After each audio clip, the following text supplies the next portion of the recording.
If you enjoy stepping into the past, remember to like and subscribe. Now, tell me who should travel next and in what year. It's a damp morning in Manchester, April 1850. The air is thick with coal smoke, the kind that clings to your lungs and makes your eyes sting so sharply you want to blink away the entire city. You can taste soot on your tongue. The sounds of steam engines and factory whistles hammer at your ears. A relentless pulse beneath the distant clatter of horse-drawn carts. Through the haze, chimneys stack skyward like grim sentinels, constantly breathing out the new lifeblood of industry. But to you, that breath screams alarm. You are Clara, 29 years old. Back in your own time, you were an environmental engineer dedicated to cleaner energy and the fight against climate change. Now dropped into 1850s Manchesterite in the throes of the Industrial Revolution, you face a harsh paradox. The innovation that fascinated you now poisons the sky and chokes the rivers.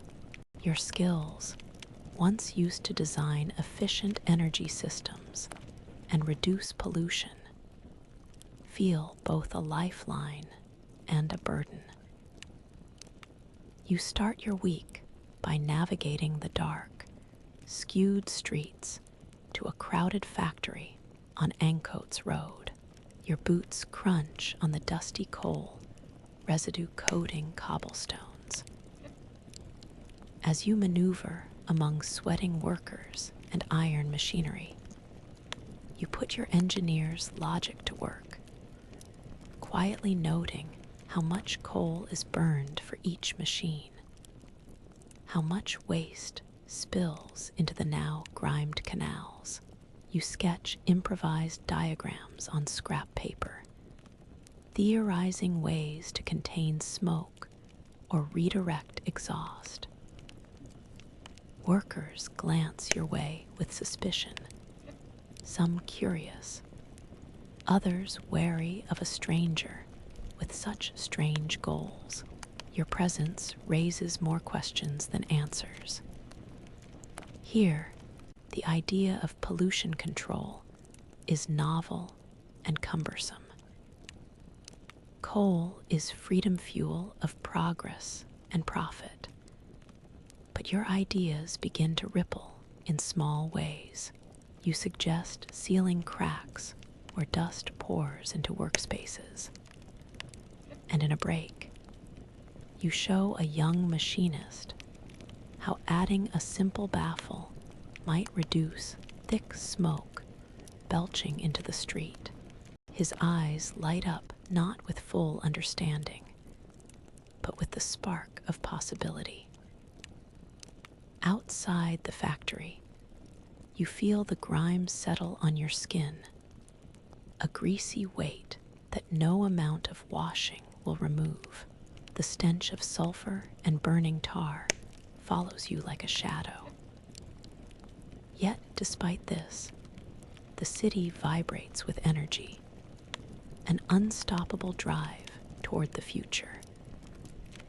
You recall accounts of recent technological leaps like the expansion of railways and the pneumatic telegraph both, advancing this booming empire of steam, cementing Manchester's role as the world's workshop. At night, you huddle in a cramped rented room above a rowdy alehouse, the coal fires sputtering in tin stoves around you. Your cough rattles harsher than the day before, but your mind reels with calculations. What if small, incremental changes could reduce these toxic fumes before they baked the lungs of generations? could progress coexist with care. Your modern tools little notebooks, rudimentary sketches of filtration systems, feel like fragile armor against centuries of industrial smoke. People here do not see the climate the way you do. To them, coal is comfort and survival. The idea that this convenience will choke the earth centuries hence is alien, even frightening. Your modern awareness sets you apart, sometimes isolating you like the cold coal dust settles deep in your lungs.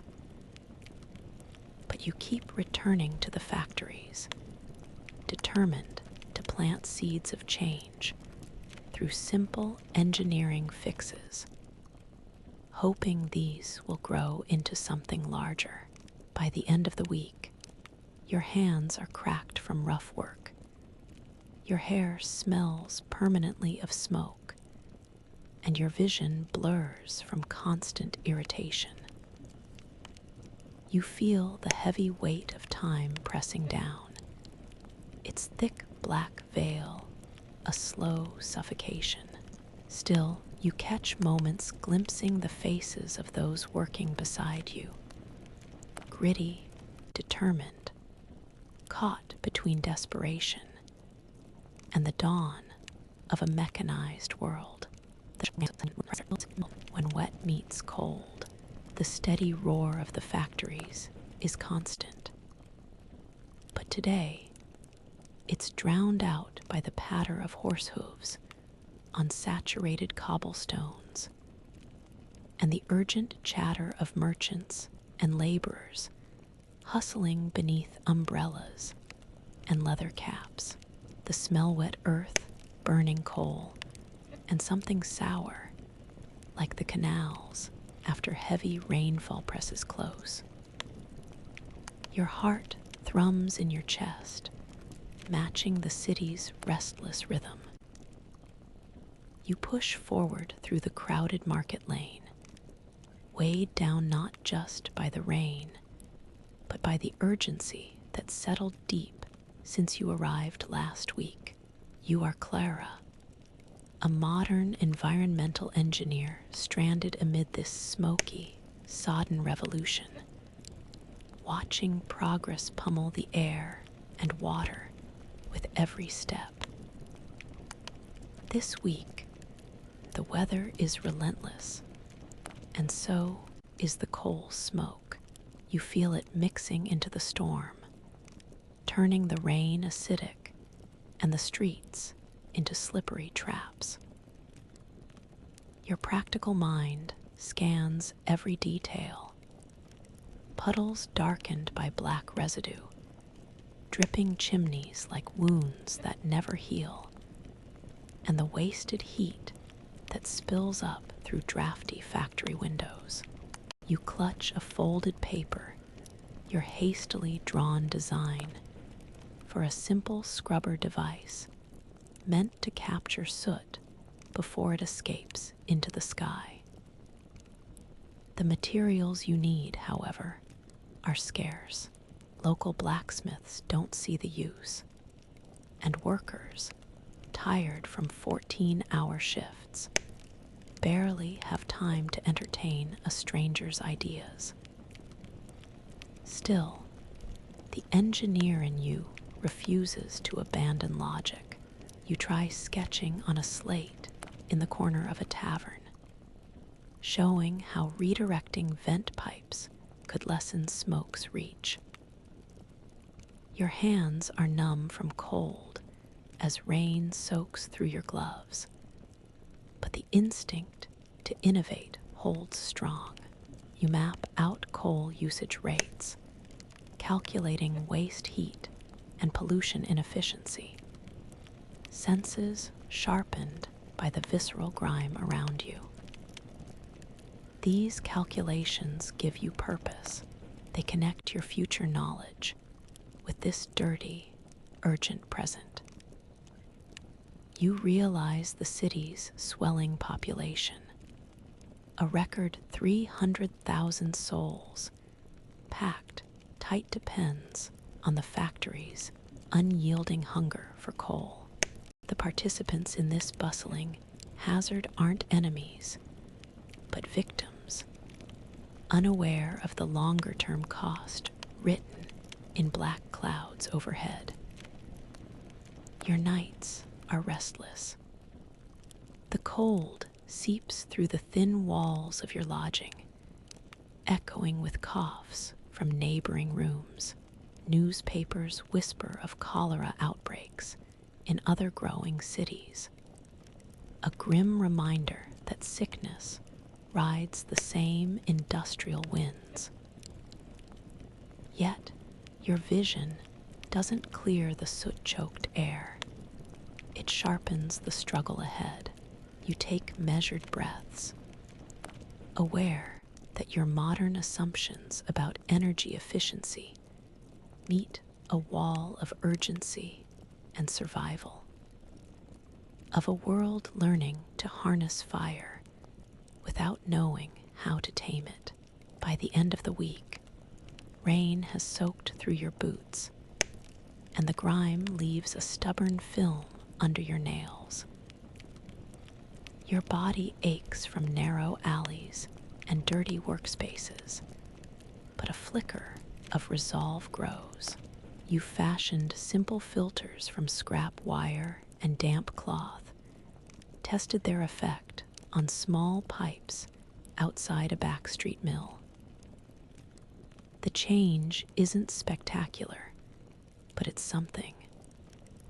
Hope, faint and fragile, flickers amid the chill as you lie awake, listening to rain muffling the city's din. A thought tugs you quietly. Survival here isn't about fighting progress outright. It's learning its pulse, sensing the smallest shifts between smoke and sky, and daring to imagine change even in a place drenched by coal and storm. And hot iron. The noise drowns her thoughts. It is relentless and raw, a constant thunderclap that fills the morning air in Manchester, 1850. She feels the vibration travel through her chest, rattling every bone, despite the morning chill cutting through her thin coat. Sweat beads at her temples as she braces herself for another day inside this roaring giant. Clara stands there, shivering and overwhelmed. The early dawn light barely pierces the thick haze hanging over the town. Shadows of chimneys stretch long and black against the dull sky. Dust and fibers from cloth mills float in the air, coating everything in a grimy film. She adjusts the strap of her bag, feeling its worn leather against her palma small comfort amid the chaos. Her engineer's mind instantly switches gears, observing the flow of workers filing through the gates like clockwork cogs, each destined to feed the insatiable machine inside the factory walls. The heat assaults her anew. She can taste iron oxide on the damp sweat of men bent over their presses, hear the clanging of heavy tools ringing against the molten metal. The surge of noise and motion is overwhelming, but her modern experience teaches her to find patterns efficiencies buried within the noise.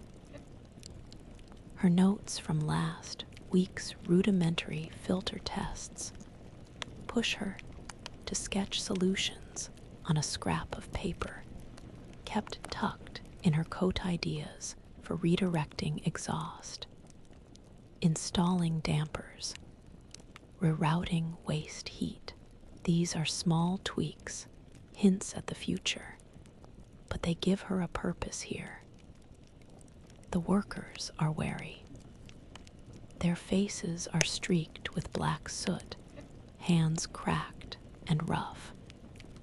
Many assume she's an outsider meddling with comforts that keep their families fed. Yet a few linger near as she explains through gestures and impatient nods how reducing waste can mean cleaner air, better health, and longer days by the hearth. She can see the faint stirrings of curiosity beneath their weariness. To them, coal is survival. To her, it's a poison slowly carving away futures. Outside, the persistent drizzle soaks through the tarpaulins covering the yard. Steam billows from the chimneys in thick gray plumes, merging with low clouds. A coal strike from a year back still echoes in the minds of many. A volatile reminder that the balance between labor and industry is fragile. Clara's modern perspective senses the injustice beneath this endless hunger for coal driving men to exhaustion, while scorched earth and sky pay the toll. As days pass, she adapts, learning when to shield herself from the worst fumes, how to move quickly through the pulse of machines and men. Her hands grow raw, and her breath catches often, the damp cold settling deep in her lungs. But she pushes forward, sharing makeshift models of improvement, sketching rudimentary plans on wooden boards, finding allies in younger apprentices who dream of a cleaner future, even in the black glare of industry.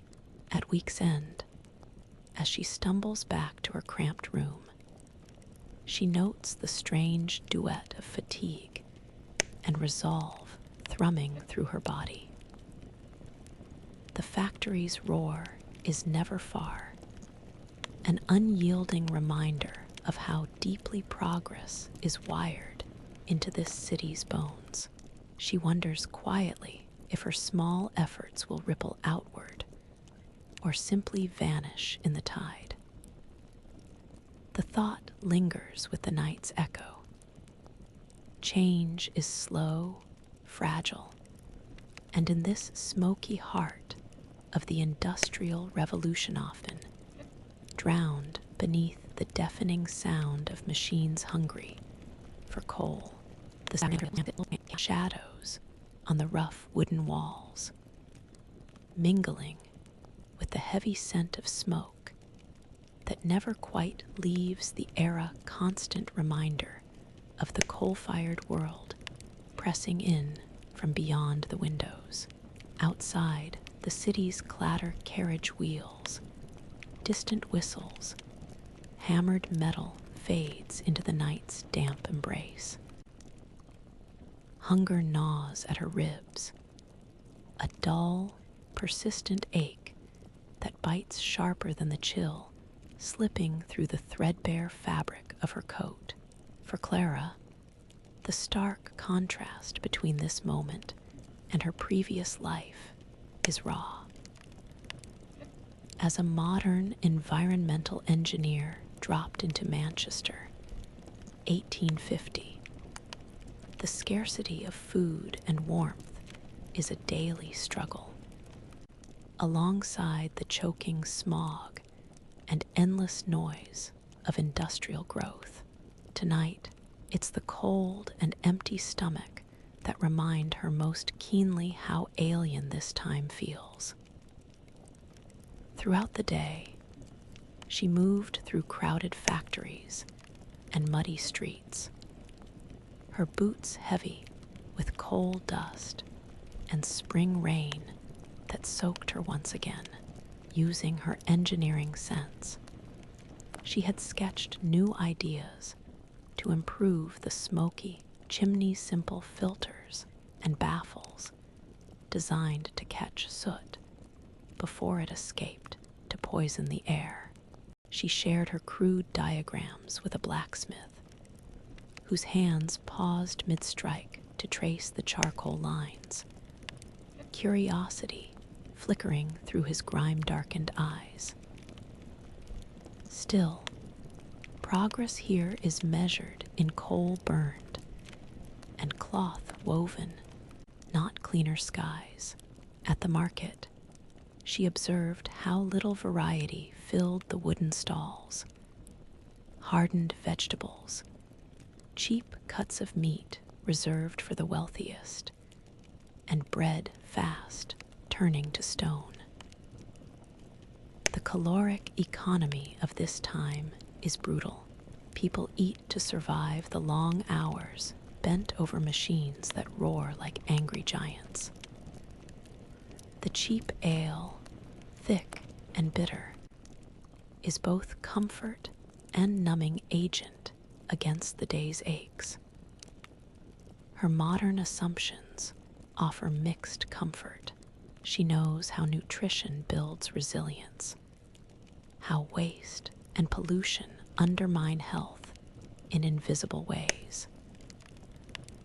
Yet here, the urgency to simply keep fuel in the fire and food in the belly overwhelms any concern for slowly poisoning the air or water.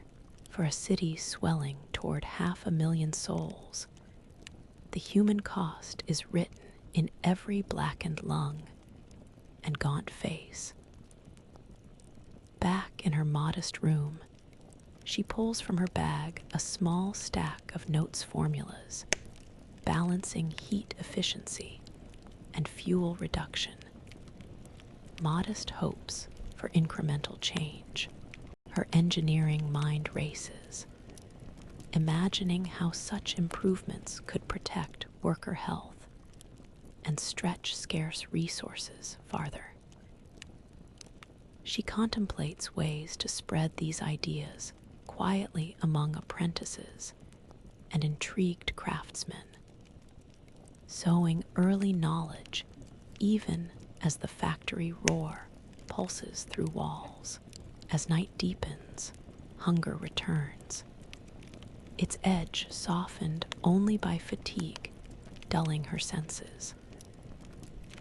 The smell of stale bread lingers between her fingers long after the crumbs are gone, and the taste of ale coats her tongue with bitterness that mirrors the city's own restless spirit. The contrast between the mechanical surge outside and the fragile human body within becomes painfully clear. In this age of coal, iron, and fire, survival feels both urgent and fragile. Clara's thoughts drift into the quiet gaps between machinery, about the weight of each breath inhaled here, thick with soot and hope alike. She wonders how long it will take before a single spark of foresight can grow into a flame, how many nights hunger and smoke must press down before change can truly begin to flow through the streets of Manchester. The sharp, relentless, echoing off brick walls and cobbled streets. A faint, acrid heat presses against your face, rolling off the glowing forge nestled within the back alley of Manchester's industrial maze. The sharp tang of molten metal and burning coal fills your nostrils. Your skin prickles with a mix of heat and grime. It's a fierce, elemental smell you never imagined would surround you in this time iron and fire. The raw pulse of an era racing toward a future you know both fascinates and frightens. You stand just outside a steelworks, watching men in soot-streaked clothes hammer red-hot billets with a rhythmic thunder. The early morning light struggles against the dense fog of smoke, making the world here feel folded back, as if time itself has twisted.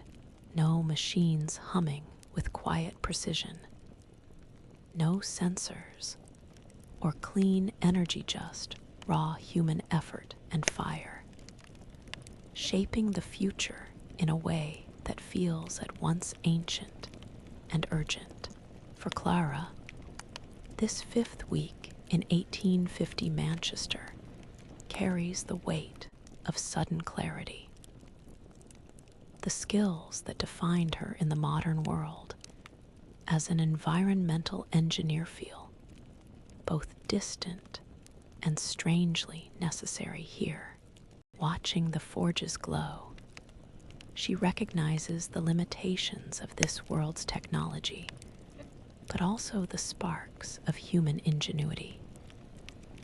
She pulls a worn notebook from her satchel, pages damp with soot, and records the workflow, the inefficiencies, the waste heat pouring into the sky, the coal dust poisoning the air, the crude furnaces gobbling fuel far beyond what she knows should be needed. She moves closer, absorbing the heat on her face, the sweat dripping down her back, tracing mental diagrams of how heat might be captured or recycled, how early filters could be rigged. Her ideas hang fragile in the smoky forge, like sparks caught in the wind. The men working here cast curious glances, their rough hands scarred from relentless labor, their bodies sheathed in smoke and sweat. To them, the forge is survival, creation, and risk, all wrapped in one.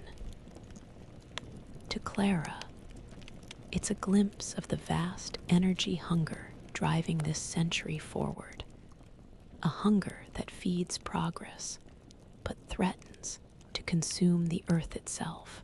The city around her hums with invention.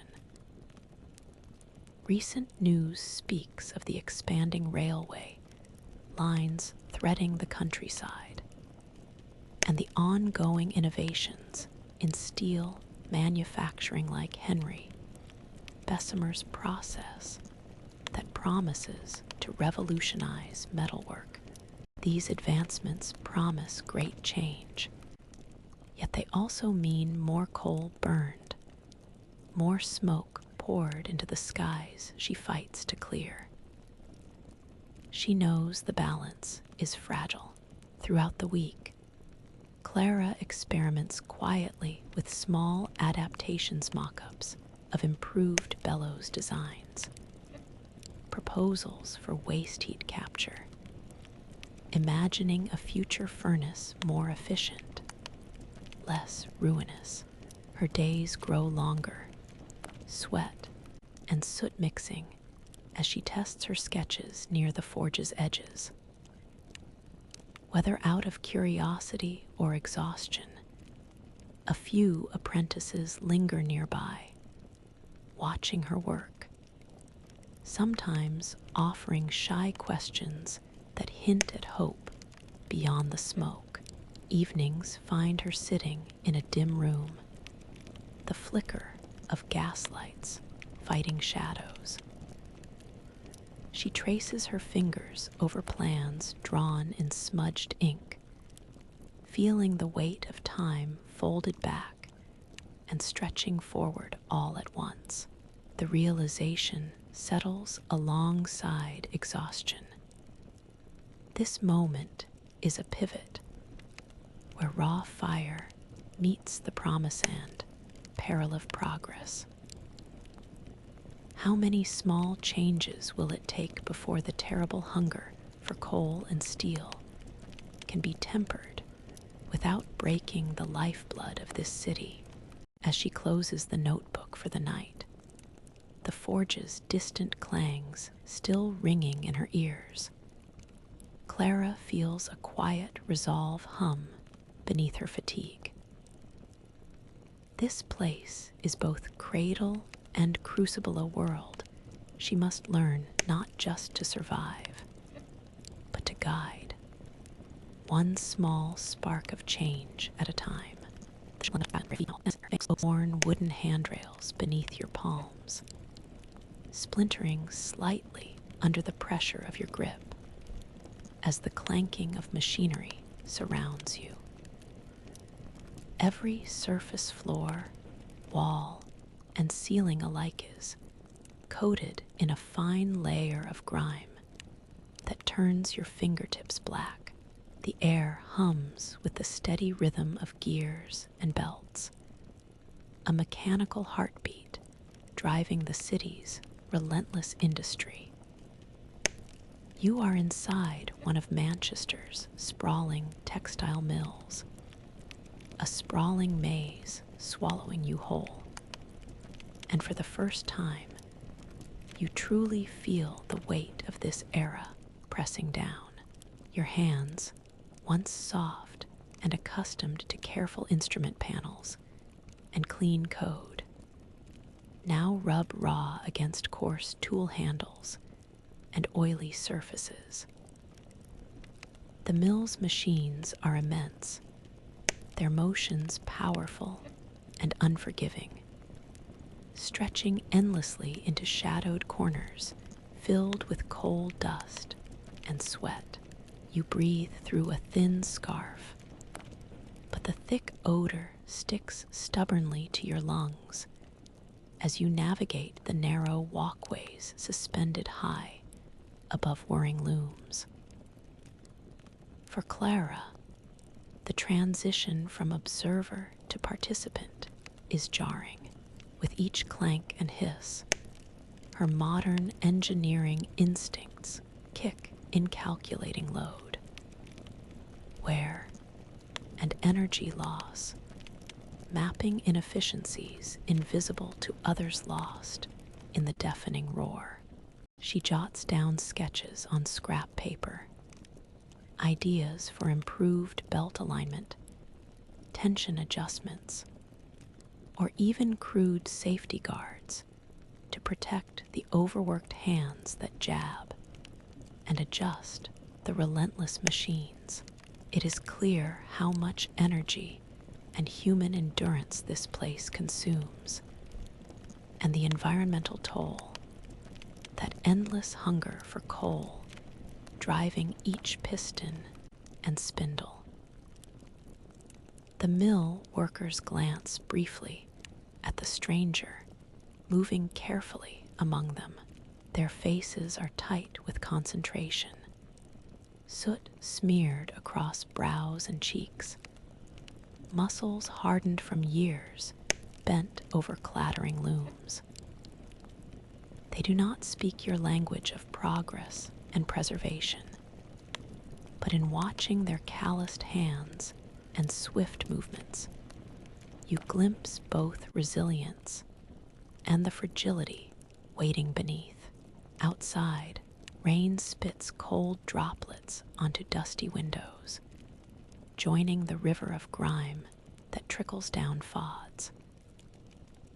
The news you overheard earlier speaks of new steam-powered innovations, edging toward greater efficiency. Yet the smoke stacks still belch unrelenting plumes, and illness spreads quietly among these crowded streets. You know your modern assumptions about sustainability will clash with the brutal reality of survival here, where coal is necessity and machines are the slow pulse of life. By the week's end, muscles ache in places you didn't know. Your breath still catches in polluted air, and soot settles like armor beneath your clothes. But with each day spent inside the mill's belly, a deeper understanding grows. You see not just the destruction, but the human spirit welded to this scalding engine of progress. The challenge feels vast how to temper this roaring, grinding heart without halting the lives it painfully sustains. As you leave the mill, the distant clatter fading behind you, a quiet thought presses in. Change is not simply a matter of invention or protest, but learning the rhythms, the limits, and the desperate needs that drive this coal-blackened world forward. Survival here is a delicate balance between force and care, and you wonder how long it will take to find the lean point where possibility and reality meet. The smells flicker against the cracked plaster walls as a single flickering flame struggles to hold back the dark. You feel the rough grain of the wooden table beneath your fingertips, its surface scarred by years of hands, both gentle and hardened by labor. The hum of hushed conversation weaves around you, a fragile thread pulling you closer to the lives interlaced here. In this cramped backroom, shelter from the factory's roar and the city's grimy streets, Clara senses something new, a fragile human connection. It's her 7th week in Manchester, 1850, and the distance created by smoke and sweat begins to fold. The faces around her glow faintly in candlelight lined, gray, weathered, but their eyes hold unspoken stories. Here, away from the factory gates, you see the fuller picture of lives shaped by coal's unyielding claim. Their breath clouds in the chill air, words exchanged in whispers, cautious, hope-touched exchanges born of shared hardship and fleeting trust.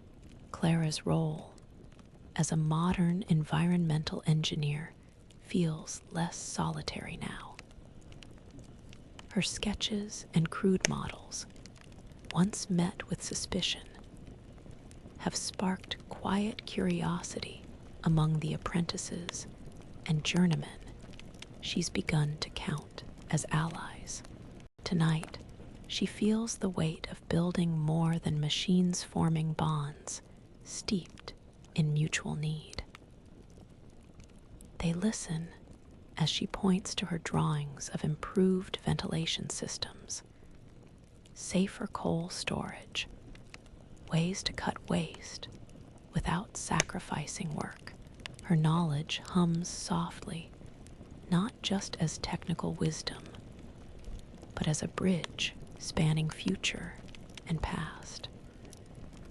Outside, distant thunder rumbles, a storm pressing against the city's smoky canopy. News has traveled here of new inventions in telegraphy and steam connections, cues to a world tightening its communication even as it spreads industrial haze. Yet inside this small room, the urgency is grounded, and intimate voices weaving together the threads of survival, change, and cautious hope. Clara feels her modern assumptions collide with realities unspoken. That the fight against coal's destructive spread cannot be won by technology alone. It must grow through human trust, through whispers handed from hand to hand in dim light.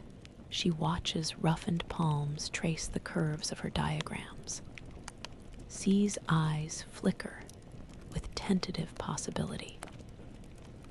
Her tools, paper, pencil, knowledge begin to feel less alien here, becoming instruments of shared purpose. The week draws to close with Clara's heart stirring quietly beneath exhaustion and soot-streaked skin. The simple act of connection weighs heavier now than any blueprint. The factory's distant roar still buzzes in her ears, but so does the pulse of whispered words, fragile, persistent, alive. And she knows progress will not just hum from machines, but grow from the fragile humanity gathering here, one whispered word at a time. Inside, a dry wave rolling off the furnace like invisible flames licking the skin. The scent of molten metal and smoldering coal thickens the air sharp, stinging, relentless. The ground vibrates beneath heavy iron plates as nearby machines thunder with power. Sweat beads at her hairline. Steam curls in the space where hot breaths meet cooler air. Around the glowing hearth, shadows dance against soot-blackened walls, and the clang of hammer on metal rings clear and steady, hammering out the rhythm of this industrial heartbeat. Clara stands at the edge of the furnace chamber, feeling the unfamiliar weight of this whirl-draw fire, and fierce labor settled deep in her bones. Week 8 finds her more than a visitor here. She is becoming part of the pulse. Her modern engineering training, once theoretical and digital, now takes on flesh and grit. She sketches improvements on grease-stained paper, designs for better airflow to cool engines, methods to recycle heat wasted into the night sky. Her fingers smudge with ash as she traces diagrams that could one day lessen coal's endless hunger. The workers around the furnace are thick with soot, their faces slick with sweat and grime, muscles taut from the ceaseless rhythm of forging iron. They move with practiced precision, their hands steady despite the furnace's searing breath. Clara notices how much heat their bodies radiate, the danger and endurance folded into every motion. She steps carefully, learning where her presence can help rather than hinder, suggesting small changes in tool placement to reduce fatigue, or safer pathways to cut unnecessary exposure to heat and smoke. She reflects on the recent surge of Bessemer steel, a transformative invention promising cheaper, stronger metal essential for railroads and machinery. Its chemical simplicity belies the massive coal fires fueling its production. Clara sees the irony. Modern miracles born of ancient flames, casting long shadows she intends to shorten. Throughout the week, the heat grows more oppressive, but so does her determination. She adapts, timing hydration carefully, adjusting breathing to avoid choking on the thick air, and refining her sketches with each passing day.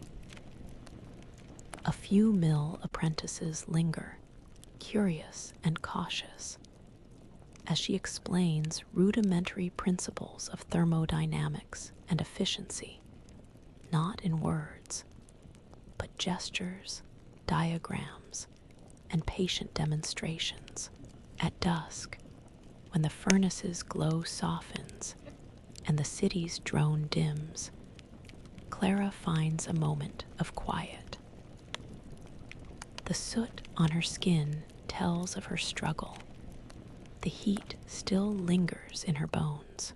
She senses that her knowledge flickers alive, not just in her hands, but in this fragile exchange between centuries, between human hope and raw, burning progress. The thought settles softly in this searing crucible of fire and smoke.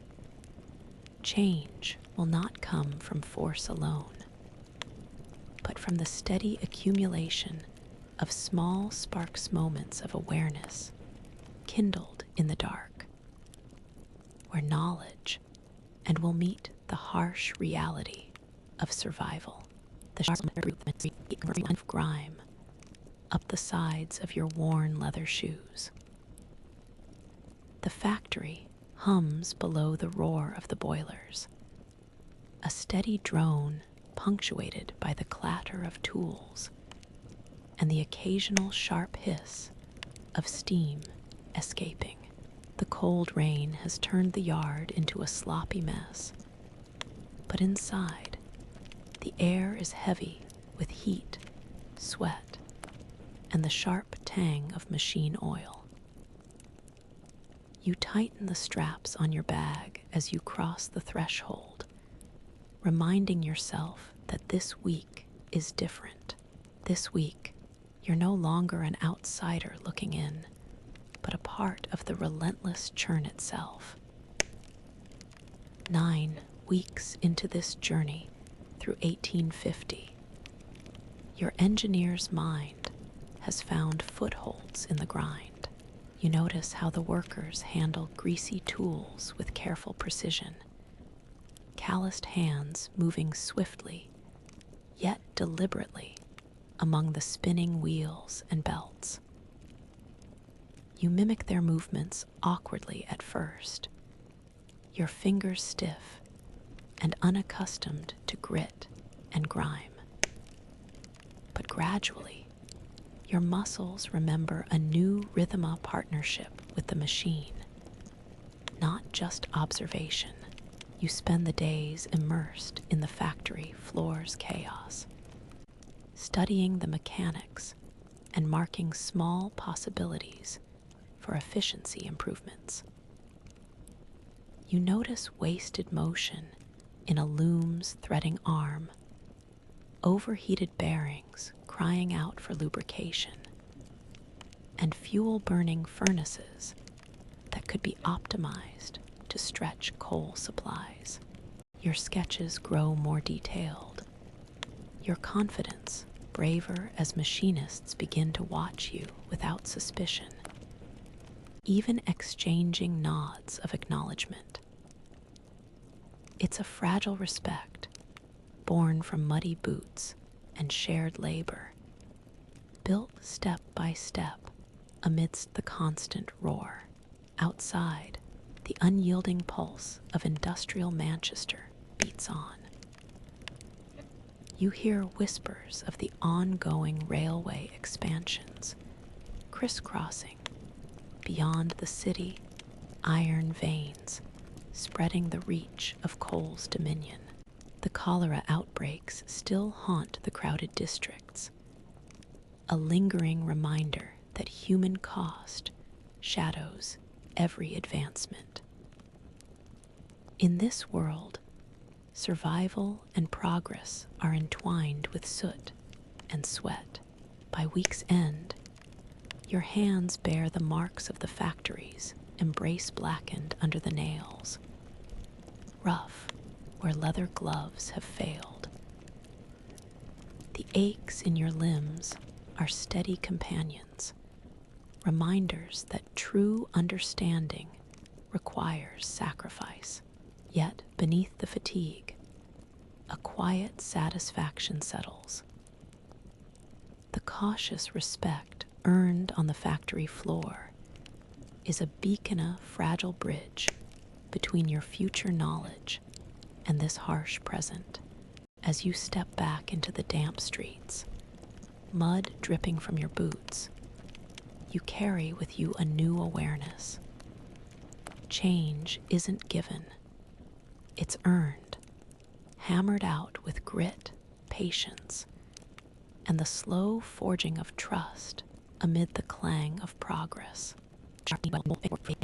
Coat still carries the persistent grit of soot and earth, a daily reminder of the grime that clings to every inch of Manchester's industrial sprawl. The air feels heavy, but alive, charged with the steady pulse of a city simultaneously grinding and growing. You catch sight of a small smile quick and fragile on the face of a factory apprentice as she passes. It flickers like a faint light against the gray backdrop. A pause of warmth amid the surrounding coal-black gloom.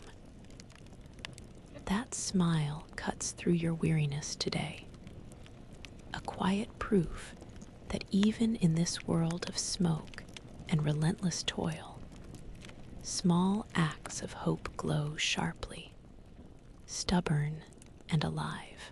Clara has reached the 10th week in this place, her spirit weathered but resolute. The engineer's toolkit she carries extends beyond pencils and paper. It now includes gestures, shared jokes, and an unspoken solidarity born on dripping factory floors. She's seen how human connection can press gently against the weight of industrial harshness, softening it in unexpected ways. Her modern knowledge, still evolving to fit this rugged world, lights paths for modest change, safer coal stacking, minor machine tweaks to reduce waste, better ventilation that breathes fresh air into workers' lungs. Her hands, once smooth, have grown calloused from handling greasy parts and earned reluctant nods from seasoned machinists. The day's labor etches deeper understanding behind her protective eyes. She notices the meticulous care with which a millwright adjusts a stubborn gear, the quiet pride in a weaver's precise movements. These moments of shared craft nurture a bridge between her future perspectives and their urgent present. Outside the factory walls, news spreads of railway lines racing farther and faster than ever before, and of living conditions slowly shifting in response to mounting epidemics, such as cholera, haunting the populous streets. In this expanding iron town, the balance between progress and peril tightens with every puff of blackened steam. As evening descends, candlelight flickers through grimy windows, catching specks of floating dust like tiny stars against the dark. Clara feels the pull of fatigue in her bones, soot settling in her hair, but also the flicker of something more, a growing sense that change, no matter how small, is a constant flame. The thought lingers softly as she closes her worn notebook. Amid the grinding wheels and clouded skies, it is the small sparks, the brief smile, the shared labor, the gentle innovation that hold the fragile promise of transformation.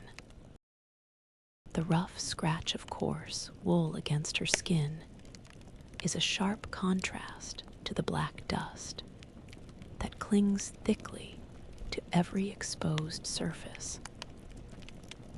The smell of burning coal lingers stubbornly in the air, layered with the faint metallic tang of iron and the earthy dampness from the factory yard's churned mud. Around her, faces streaked with soot peer out from beneath heavy caps, eyes bright with exhaustion and determination. The rhythmic clanking of machinery melds with the low murmur of voices, forging a rough symphony that pulses through the cavernous mill. She feels the grit under her nails and the steady thrum of effort all around. This is a world shaped by sweat and steel. Clara moves through this gritty landscape with a growing sense of belonging. 11 weeks ago, the soot-streaked faces and relentless clatter would have felt alien. But now, they're a part of her daily rhythm, woven into the fabric of her being. The engineer's logic she brought from the future blends with the practical knowledge shared in hurried gestures and shared glances. She helps repair a broken belt, coating her hands with grease, yet moving with steady confidence. Her modern training allows her to see inefficiencies invisible to others: the corrosive heat leaks, the wasted coal puffing into the sky, the unnecessary strain on worn gears, and propose modest experiments to improve them. Around the factory, whispers of technological leaps reach her ear's Bessemer's steel process, promising stronger materials. New boilers edging toward greater efficiency. Each advance promises progress, but also deeper coal hunger, an expansion of the iron dream that fuels the city's endless growth. Clara sketches plans by candlelight, balancing hope with grim reality. She knows these machines keep families fed, but also smother the air and water with poison. She watches the workers close. Their hands tell stories of years spent bent over looms and presses, their faces marked by the harshness of this time. Some smile briefly when her ideas help ease a stubborn engine or lighten a grueling task. Small acknowledgments in a harsh world. These moments tether her to this place more surely than any tool or calculation. Outside, the city pulses with the breath of change, railways stretching farther, factories rising taller, populations swelling. Epidemics like cholera simmer quietly beneath the noise, a reminder that progress's price is often paid in human suffering. As night falls, Clara peels the grime from her skin, feeling the weariness settle deep. Yet beneath the fatigue, a quiet truth speaks to her. Belonging here isn't surrender, but a commitment. To live in this iron world is to carry both its weight and its flickering lights of possibility, crafting change one measured step at a time. The of ale, wrapped in the musky scent of bodies long confined in cramped, chilly quarters. Outside, the distant clamor of factory whistles and clanging machinery dim into the background, leaving a fragile pocket of quiet. You feel the rough grain of the worn wooden table beneath your fingertips, the uneven grooves telling stories of countless hands passing through hardship and hope. Clara sits among a small group gathered here, the hum of whispered voices threading through the dim light. This is her 12th week in Manchester's industrial heart, and she has come to treasure moments like these. Brief exchanges away from the grinding noise and choking smoke. Here, stories float around the room like fragile sparks dailies of struggle at the loom. Losses to the relentless cough of coal smoke. Fleeting hopes for a future less burdened by soot and sickness. Her modern expertise surfaces in unexpected ways. She shares simple sketches of ventilation improvements and ideas for safer coal handling, translating technical drawings into gestures and grainy charcoal marks, bridging a divide between eras. The listeners lean in, faces smeared with grime but attentive. Some hands trace over her sketches, others exchange knowing looks, their own experiences echoing the silent urgency behind her words. Outside, word spreads of advances in steam technology and factory safety. Yet these innovations arrive slowly amid the daily reality of overcrowded streets and persistent epidemics like cholera, which lurk silently in the shadows of rapid urban growth. Clara knows the urgency of change and the fragility of life here. The heat from the candle stokes the room's atmosphere, mingling with cautious hope. In this dim space, she senses connection not just to individuals, but to a broader community resilient, battered, and quietly determined to resist the wholesale destruction wrought by unchecked coal and soot. The shared stories move beyond their immediate hardship towards something larger, a collective yearning for cleaner air, safer work, and a future shaped with care. As night grows deeper and the candle fades to a mere flicker, Clara feels the tired press of fatigue settle alongside a keener sense of purpose.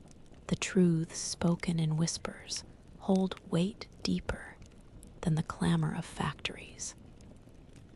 They are the fragile seeds from which real change might take root, nurtured in shadow and carried forward by the quiet hope of those who refuse to surrender. The released in bursts of hissing steam and metallic clangs. It smells sharply of hot iron and wet coal, pierced by the acrid sting of burning lubricant. The heat ripples off the polished rods and giant flywheels, wrapping you in warmth even as cold mist drifts beneath the eaves outside. Around you, the factory floor hums with the unyielding breath of machinery, alive and relentless. Each revolution marking time in a world remade by fire and steam. Clara feels the city's heartbeat, not just beneath her feet, but coursing through her veins. This is her 13th week in Manchester's industrial web, and the machinery has become a kind of pulse she's learned to read. Her engineering mind maps the flow of energy with instinct how coal feeds fire. Fire drives steam. Steam powers spectacle, and survival alike. She studies the engine's ceaseless spin, noting where friction steals strength and where waste heat leaks into the cold air beyond. In her worn notebook, she sketches adjustment tension calibrations, smokestack modifications, all aimed at capturing lost power and reducing harmful exhaust.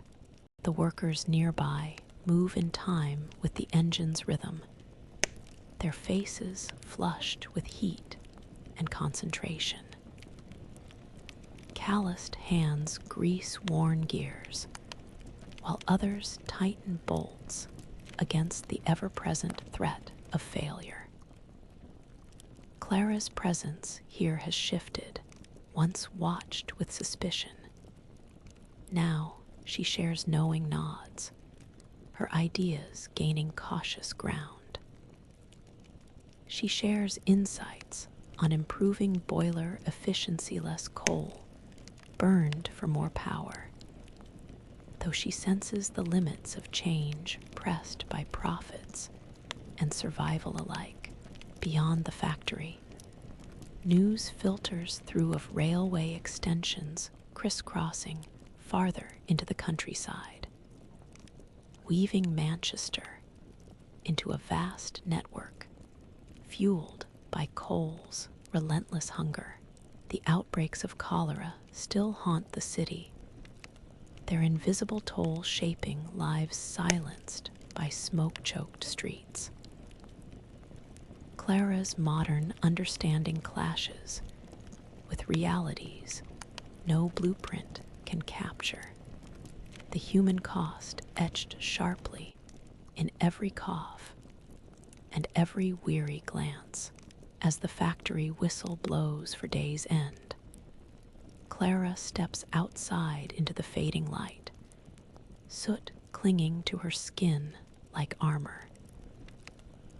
The steady pulse of machinery still echoes in her chest. She reflects quietly on time caught between moments, the rapid advance of steam and steel, the slow unfolding of wiser futures. This iron heartbeat, fierce and unforgiving, beats on, and she feels both its weight and its urgent promise coursing through her. A stubborn rhythm she is learning to move with, step by step. The stone gives way to a patch of soft, dark soil, where wildflowers sprout defiantly in the shadow of towering chimneys. You touch a trembling leaf, its edges ragged but vibrant, a shock of color amid a sea of gray.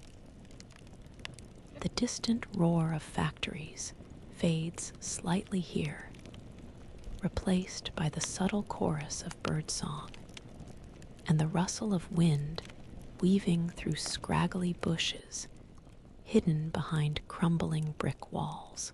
This secret pocket within Manchester's industrial sprawl feels almost otherworldly, a fragile breath held beneath the relentless pulse of coal and iron. Clara moves carefully through this hidden garden, a small but stubborn oasis in a city choked with smoke. 14 weeks now, and she's learned to seek out these rare refuges, places where nature claws back pieces of its world. Her engineering training sharpens her awareness, not just of machines and mills, but of ecosystems on the brink, where water runs sluggishly, but life persists stubbornly. She kneels to examine soil-water retention, notes the mix of native and surviving plants, and considers how urban growth and coal-burning factories might be reshaped to give space for breathing earth once more. This micro-world presents more than comfort. it presents hope. The factory beyond belches smoke that blackens the sky.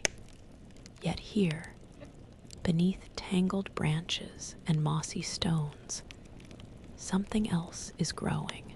Clara sketches rough plans for community gardens using rainwater catchment and modest irrigation, imagining how small patches could ease the city's burdens, filter the poisoned air, and nourish tired bodies. Her proposals meet cautious smiles from local workers who glimpse practical relief amid hardship. News of innovations drifts in railway expansions threading through countryside, and early studies into urban sanitation promising better health. Each advance promises progress, while underscoring the urgent need to balance industry's appetite with life's fragility. The garden's quiet persistence is a stirring reminder that survival depends on tending what remains and imagining what could grow anew. As evening shadow lengthens and the faint glow of gas lamps begins, Clara feels soot clinging to her skin, but also a quiet grounding from this hidden patch of earth. The contrast between smoke and green, machine and moss, steel and soil, deepens her resolve. In this world reshaped by coal and fire, beauty exists too in fragile blossoms pushing through ash and grit, in the steady hands willing to nurture them. Her thoughts settle with the coming night. Change may seem distant amid the clang of progress, but even the smallest leaf trembling in a garden beneath the smoke carries the promise of something growing, something alive beneath the surface, that seeps through the thin walls of the cramped lodging. The faint but steady scent of burning wood mingles with earthy smoke, and the lingering sharpness of coal dust trapped in the corners. Around the hearth, the worn faces of factory workers soften in the glow, their eyes lined with fatigue, yet bright with something warmer companionship forged through shared struggle. You feel the rough texture of a woolen shawl wrapped tightly around your shoulders, the comforting weight a stark contrast to the cold world pressing outside. Clara leans in closer, the dry heat easing the stiffness in her fingers and loosening the tight knot in her chest, a subtle sign of belonging growing after 15 relentless weeks in Manchester. The murmur of voices ebbs and flows like a quiet current as stories thread through the room tailies of long shifts. Lost loved ones, small victories against the grinding demands of factory life. Here, amid soot-smeared smiles and calloused hands, the distance between her past and this harsh present narrows. The engineer's knowledge she carries no longer feels foreign, but a bridge connecting her to these lives, tangled in coal smoke and machinery. Her skills have started reshaping more than just machines. They're reshaping relationships. She adjusts a worn stovepipe to reduce sparks, sharing that small success with grateful nods. Collaborations with millwrights grow tentative but sincere as whispered plans for cleaner air and safer working conditions gain shape. The modern logic of efficiency mingles with old-world resilience, sparking cautious hope in worn hearts. Outside, the city's relentless hum continues, a tangle of steam engines, horse carts, and distant whistles threading through streets thick with fog and grime. Newspapers tell of railway expansions and mounting public health concerns as cholera and typhus shadow crowded alleys. Yet here, by the fire's glow, those troubles feel distant for a moment, replaced by a fragile warmth born of human connection. As night deepens, Clara feels the weariness pressing into her bones. Yet beneath it, a quiet contentment blooms. This place, the dirt, the smoke, the relentless work, is becoming home. Not because the hardships have diminished, but because the shared burden has lightened. The thought settles softly amidst the coal-streaked struggles and relentless progress. It is the warmth of friendship, the steady pulse of community that offers the truest shelter against the cold. The breath she takes.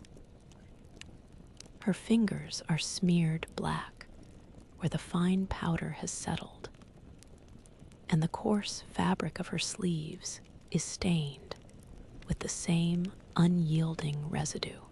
Around her, the noisy din of the factory swells, pistons pounding, belts snapping, and steam whistles shrieking through the thick, smoke-laden air that never quite clears. A low haze of soot blurs the edges of vision, wrapping the streets of Manchester in a gray, suffocating veil. The cold metal under her palms seems almost alive with heat and pressure, a constant reminder of the relentless industry driving the city forward, and the price buried deep in its coal-black heart. Clara feels the weight of it all like a physical burden. 16 weeks have passed since she arrived, each one drawing her deeper into this unrelenting world of fire and smoke. Her engineering mind registers inefficiencies, drafting plans to cut waste and lower emissions. But the human cost presses on her harder than any calculations. She watches the coal-streaked faces of workers' obsidian eyes, weary from smog, chapped lips, coughing in silence, and weighs what her knowledge demands against what survival requires here. To speak too plainly about the damage might cast suspicion, or worse, threaten livelihoods pinned to the coal's cruel convenience. Her dilemma sharpens in these moments, the fine line between sharing modern insights that could ease suffering and preserving fragile trust she has begun to build. The city's shadow looms large. Coal power fuels factories where thousands earn their bread, even as it clouds the skies and sickens lungs. Clara's presence is a tenuous bridge between futures, not just technical blueprints, but the quiet ethics of when to press forward and when to listen. Whispers of epidemic outbreaks, of cholera lurking in the alleys, deepen the pressing urgency beneath the soot. She notes the city's growing railway lines, arteries feeding explosive industrial growth. Each mile traveled a step closer to modernity and more coal consumption. Her sketches grow more cautious, focused on incremental improvements less likely to alarm or alienate. As dusk settles, shadows lengthen and the coal dust settles into a thick, choking fog. Clara's breath is heavy, fingers trembling with fatigue and suppressed frustration. The silence she holds, a balancing act between voice and restraint, weighs as deeply as the dust clinging to her skin. In this gray world of smoky streets and steel dreams, she reflects quietly. Knowledge is a burden as much as a tool, and sometimes survival depends on knowing when to speak up and when to hold the silence tight. The air is thick with coal smoke and the damp chill of a Manchester morning, pressing against your lungs like a weight. You see a small boy clutching his mother's skirt, his face pale and streaked with soot, his breath shallow and hurried. Nearby, a ragged group of children play amid piles of discarded coal and litter, their lungs straining against the heavy fog that settles low and unyielding. The scent of burning coal stings your nose, mixing with the faint, sweet tang of bruised apples from a merchant's stall. It is a cruel paradox, the vitality of youth caught in a swirl of illness and industrial progress. Clara watches from the street's edge, her engineer's mind torn between the urge to intervene with knowledge carried across centuries and the harsh realities of survival here. 17 weeks in this seething city, and the weight of every cough echoes within her like a call to action.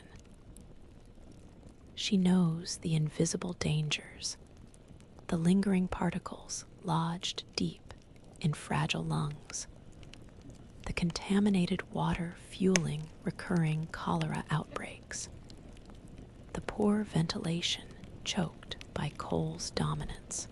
Yet pushing modern remedies risks alienating those already struggling for daily survival. Her skills make her a silent witness and a cautious advisor.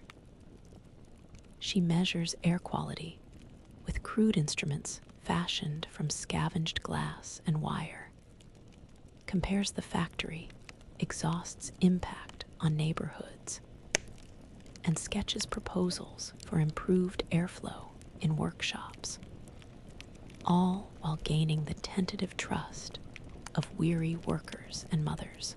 Clara understands better than most how the fast pace of industrial change strains human capacity. But she also senses the limits of change when every hearth, every coal fire holds life itself. News spreads of growing public health, awareness early reports of sanitation reforms, gas lighting replacing polluted candles, and burgeoning campaigns against overcrowded housing. But these are slow embers in a city smothered by smog. Clara's modern assumptions challenge her here. The desire to fix everything at once competes fiercely with the patience required to build trust and effect gradual progress. As the children's coughs echo faintly down the twisting alleyways, she feels both urgency and restraint pressing on her. The crisp bite of coal dust on her tongue is a constant reminder of this dilemma-ing too much, wanting to change faster, yet needing to honor the fragile present's tenuous balance. In this smoky world where innocence falters under harsh skies, Clara's thoughts settle quietly. Wisdom is not only in knowledge, but in the measured, often painful choice of when to act and when to wait. The casts restless shadows on the rough wooden walls, twisting like specters in the dim room. Faint noises from distant factories seep through cracked windows. The relentless pounding of machinery, sharp cries of laborers, the low whistle of escaping steam, all merging into a haunting lullaby that unsettles her breath. In the quiet darkness, the weight of the city's smoke settles heavy on her chest, pressing down like a tangible force. Clara rises, the memories of recent nightmares flickering vivid smoke, choking the narrow alleyways, children gasping, lungs seized tight with invisible ash. These visions are more than dreams. They are a pull, an urgent reckoning with the coal-black reality she seeks to change. This 18th week in Manchester is etched deep with an agonizing dilemma that carves sharply at her soul.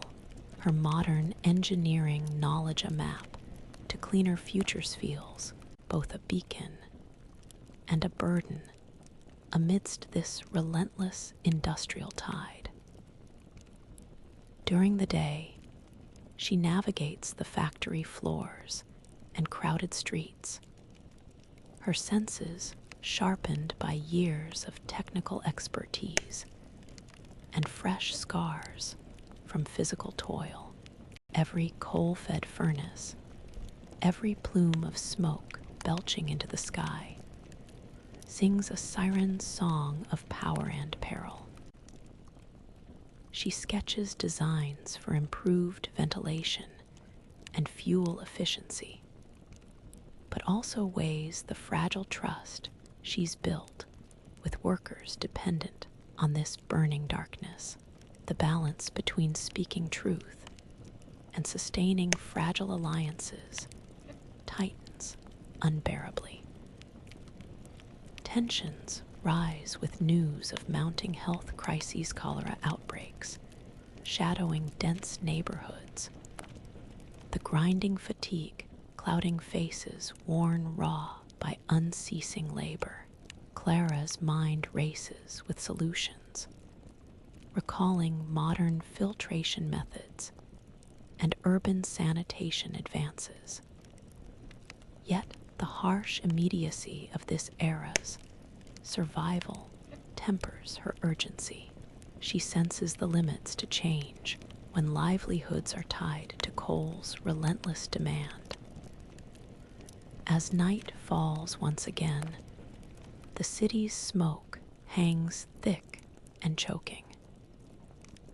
Clara's breath catches, her thoughts heavy with the burden of knowing too much.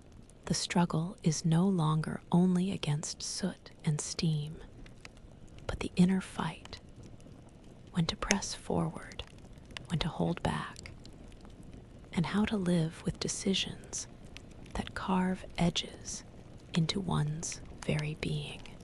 In the shifting shadows, she feels a quiet truth settle alongside fatigue. Some battles are won not just through knowledge or action, but by the courage to bear the weight of every choice, wrestling with hope and heartbreak beneath coal-dark skies, with a flickering yellow light, throwing long, anxious shadows against the cracked plaster walls.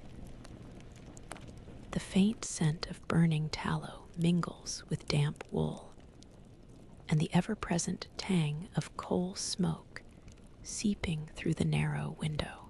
In this small, secretive space tucked behind the factory, her breath fogs the cold air as she leans close to a cluster of rough-hewn faces marked by grime and fatigue.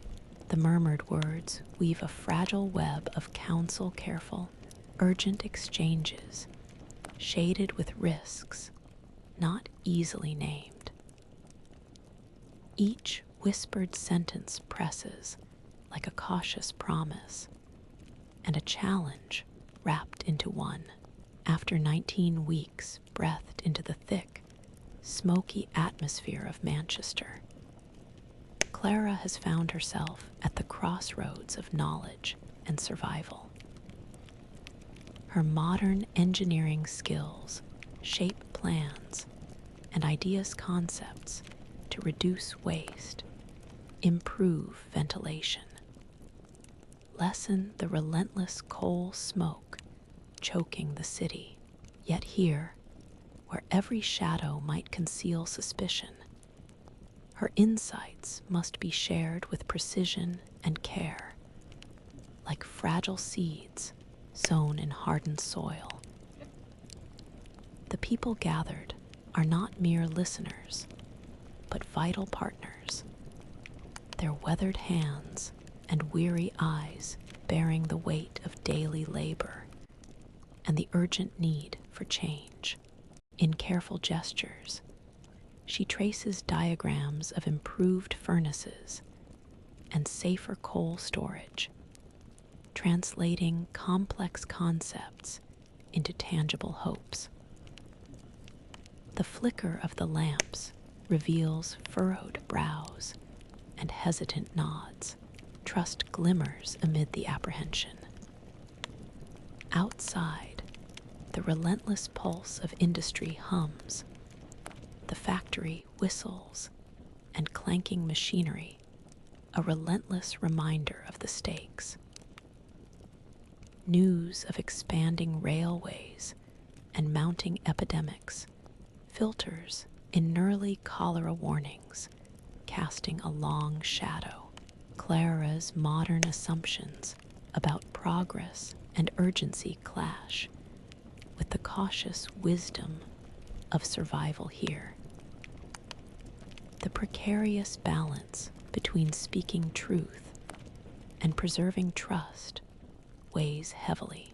Decisions are no longer theoretical, but carved deep into her being, each step forward risking fracture, yet necessary to kindle change in a world clinging stubbornly to coal's grip. As the candle's flame wavers, the council continues, soft but unyielding. Clara feels the heavy mix of fatigue and resolve pressing against her ribs. The flickering light is a fragile beacon in the smoke, promising that even amidst uncertainty and danger, action must be chosen, no matter how costly. In this quiet crucible, she reflects, courage is measured not by certainty, but by the willingness to act when the path is shrouded by the resolve to forge ahead, whisper by whisper, toward a future carved from smoke and shadow. The sharp tang of heated iron and coal smoke wraps tightly around you as the massive cogwheel grinds steadily beneath your hands. The rhythmic clatter of factory gears fills the air, punctuated by hissing steam and the distant whistle of a locomotive. Beneath your fingertips, cool metal vibrates with the power that drives this city's relentless march forward. The scent of grease and soot clings stubbornly to your skin and clothes, blending with the faint, earthy aroma rising from puddles mudded by last night's rain. Around you, workers move methodically, their faces streaked with grime, but eyes flickering with cautious curiosity as they steal glances at the stranger with the strange ideas. You are Clara, 29, thrust into the heart of Manchester, 1850. This is your 20th week walking alongside packed, relentless gears and coal-fired engines, carrying the weight of modern knowledge into a world still cracking open beneath the iron heel of the Industrial Revolution. Today, something shifts, a delicate balance tilting. Your sketches of improved belt alignments and rudimentary dust filters find their way into the hands of a factory overseer who examines them with slow interest. It is the first Sparka tentative opening, where modern insight touches raw industrial might. You trace worn plans with your fingers, explaining through gestures how altered airflow might ease the choking coal smoke wafting through crowded workspaces. Some mill hands watch, heads cocked as if deciding whether this stranger's vision contains hope or folly. Their skeptical eyes mix with eager one's young apprentices dreaming quietly of cleaner days and safer work. Outside, the city pulses with steam and ambition.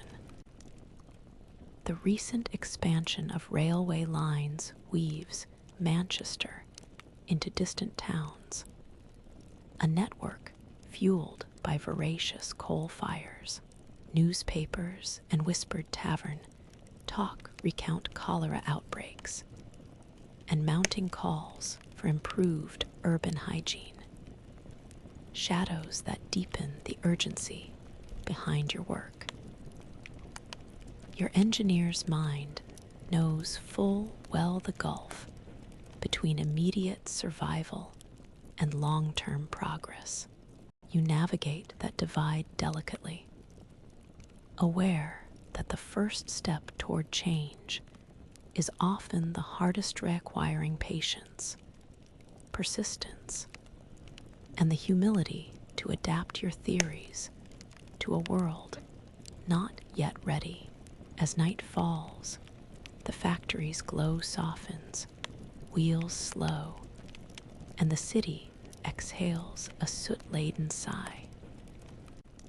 You wipe grime from your brow and feel, for the first time in weeks, a quiet current of possibility weaving through the smoke, something fragile but real, the first flicker of change, kindled in the creak of gears and the cautious eyes of those who dare to dream beyond coal's black shadow. That in the streets of Manchester, where gas lamps sputter weakly against the encroaching night. The wet stones beneath your boots echo faintly in the quiet, mingling with the distant clang of factory shutters closing and the muffled murmur of voices pulling into the darkness. The cold air bites at your cheeks, carrying with it the faded smells of coal smoke and rotting refuse. A reminder that progress here is a tangle of hardship and hope. Your fingers brush damp brick, walls slick with grime as you move, leaving behind faint traces lost almost immediately in the city's restless breath. You are Clara, 29, and stranded in this relentless era, navigating the crowded industrial maze for the 21st week. The weight of your modern knowledge presses quietly beneath the surface the calculations, the plans for cleaner air and safer machinery. But much of it remains unseen, tucked away like footprints in the dark. The changes you've glimpsed, small shifts begun in whispered consultations and tentative repairs, ripple subtly through the factory floors and smoke-streaked alleys. Some machines now run smoother. Crude filters catch dust once free to choke lungs. Cautious conversations edge closer to hope. Yet, for every success, shadows remain silent, suffering etched in every cough, every window dimmed by soot, every river slowly poisoned by waste. The relentless churn of steam and coal drives the city onward, pushing lives toward futures still unwritten. You carry the tension of this balance in your bones, the challenge of matching urgent insight with patient resilience in a world unready to change fast. During the week, you pause at a narrow courtyard where a handful of children play amid crackling coal heaps, their laughter sparse but fierce. The glimpse stirs quiet resolve, a reminder that each small gain deepens the path forward, even if the footprints are faint and the darkness thick. As night folds fully over Manchester, the street lamps flicker low, and the factory whistles fade into a low hum. You feel the persistence of both struggle and progress coursing through your veins. The city's heartbeat is both a weight and a column murmur beneath the roar, that your footprints, though fragile, have begun to mark the dark. The scent of coal smoke hangs thick in the air, settling into the creases of weathered faces lined by years of labor and long days beneath smoke-darkened skies. Each face you pass holds a story written deep in soot-streaked skin, and eyes shadowed by exhaustion and fierce pride. The clatter of machines and the distant whistle of steam mingle with the soft murmur of voices, worn yet resilient, echoing in the tight weave of Manchester streets. Beneath your fingertips, the rough wood of a factory bench feels harsh and familiar, a sturdy witness to countless hours of toil. The mingled smells of sweat, oil, and burnt coal cling persistently, marking the space like a stubborn fog. Clara moves through this world 22 weeks, steeped in the relentless rhythm of the Industrial Revolution, a place where progress is both brutal and necessary.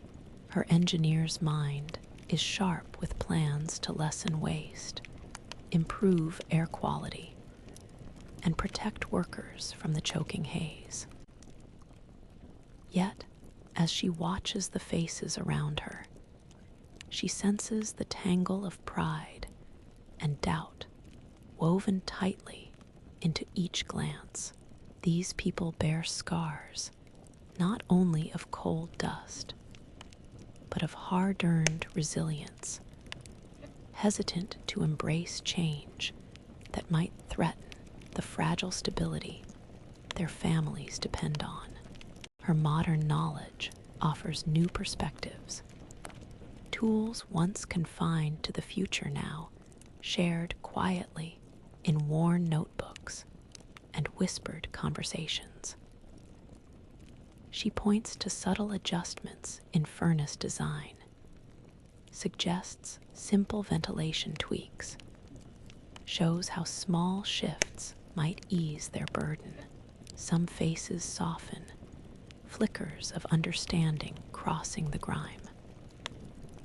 Others remain guarded, weighed down by years of struggle and a fierce commitment to survival above uncertainty. Outside, the grinding wheels of industry chase a relentless pace. Rumors swirl of new inventions, the Bessemer process, promising stronger steel, expanded railways connecting distant towns. But these advances arrive wrapped in smoky doubt. Cholera and sickness press silently on crowded neighborhoods, a constant reminder that the cost of progress is measured in human lives. As dusk settles, Clara's eyes reflect the interplay of hope and hesitation etched in those faces. The weight of time, effort, and sacrifice hangs heavy, yet within it stirs the fragile seed of possibility. She feels the quiet pull of her own doubt, entwined with determination, the knowledge that change is slow, often uneven, but vital. In the fading light, she touches the rough bench again and thinks, in this world carved by smoke and steel, pride and doubt walk hand in hand, shaping not only workers' faces, but the very future she strives, step by cautious step, to build. Reverberates sharply, cutting through the low murmur of weary voices. Beneath her fingers, the rough grain of a wooden bench, scarred by years of labor, presses cold and unyielding. Faces framed by grime and soot flash quick smiles strained, barely holding back deeper currents of suspicion and fatigue. She senses the silent judgments lurking beneath polite nods and guarded glances, a delicate web of trust stretched thin by the pressures of survival and change. Clara stands at the center of this fragile space, 23 weeks immersed in the stark realities of Manchester's industrial heart. Her modern engineering knowledge blueprints for cleaner air. Projects to curb waste has begun to ripple through the factory, but not without cost. Relationships formed in whispered meetings teeter on the edge between hope and skepticism. Some colleagues embrace the spark of new ideas, others retreat, wary of disruptions that threaten their livelihoods or question their hard-earned resilience. The atmosphere tastes of tension, like copper on the tongue, as impact tests the bonds she has worked so hard to build. Her fingers trace the edges of soot-stained papers, each sketch a delicate promise for a better future, yet each also a source of unease. She navigates conversations with care, balancing the urgency of change against the fear of upheaval. The factory floor hums with life, powered by coal-fueled engines and human endurance, both vital and vulnerable. Outside, the city's pulse beats relentless, with railways extending further, bringing both hope and the looming threat of overwhelming pollution. news of cholera outbreaks spreads quietly, casting long shadows over crowded neighborhoods where disease seeps beneath the soot. Clara's calculations weigh heavy, not just in numbers, but in human cost fueling a dilemma that balances progress and preservation. Her modern assumptions press her forward, yet the complexities of this era demand patience and empathy. As dusk falls, the flicker of candlelight softens the harsh edges of the room. Clara's shoulders relax briefly, weariness pooling beneath her skin. She senses that forging trust in this coal-blackened world requires more than knowledge. It demands resilience, openness, and the willingness to bear the quiet weight of doubt alongside hope. In this moment, she understands. Change is less a sudden spark than a slow burn tested by strain, sharpened by silence, and sustained by the fragile strength of human connection. Wet smeared the letters into hurried, barely legible scrawls. Outside, the muffled clatter of horses and carts over cobblestones echoes faintly through the narrow window, mixing with the ever-present hum of the factories that breathe coal and fire into Manchester's grey skies. The worn leather strap of her satchel presses into her shoulder, a quiet reminder of the heavy burden she now carries, epistles of hope and plea, intertwined in fragile paper, entrusted to her calloused hands. Clara's mind drifts between the weight of these letters and the jagged wake of her 24 weeks in this unforgiving era. Each sealed page is a whisper from tired voices, workers, mothers, tradesmen bearing the raw edges of their struggles with smoke, sickness, and the grinding demands of survival. Her role as a modern engineer extends beyond calculations and sketches.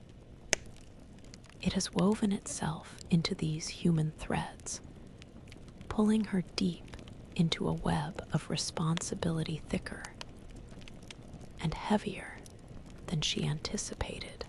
She knows these letters are more than ink and paper. They carry the fragile blueprints of change, the shared dreams of cleaner air and safer work spun delicately amid uncertainty and fear. Her fingers linger over diagrams of rudimentary filtering devices, designs for better ventilation and safer coal storage, all scrawled hastily in margins and margins between requests for improvements or warnings of worsening illness. The skepticism she once faced is now a worn rhythm. Some of the workers greet her ideas with cautious hope, others with guarded wariness. Her modern assumptions about efficiency and progress are tempered by the fragile trust she must nurture day by day. Beyond these walls, the factory's relentless pulse continues, and news filters in of ongoing cholera outbreaks, tightening the grip of urgency on her work. Yet the path forward remains tangled a maze, where each decision risks alienating those whose lives depend on the very coal she aims to tame. As night deepens, Clara folds the last letter and presses it gently into her satchel. The shadows around her stretch and flicker, seeming to absorb the weight of unspoken fears and steadfast resolve. In this quiet, layered moment, she feels the ache of responsibility settle deep within her, knowing survival here demands not just innovation, but a heart ready to bear the burden of cautious, relentless hope, and distant over the roar of Manchester's smokestacks, merging with the relentless pounding of factory engines and the sharp hiss of steam escaping from iron pipes. The acrid scent of burning coal mingles with the chill of damp stone and the sour tang of wet wool pressed close against skin.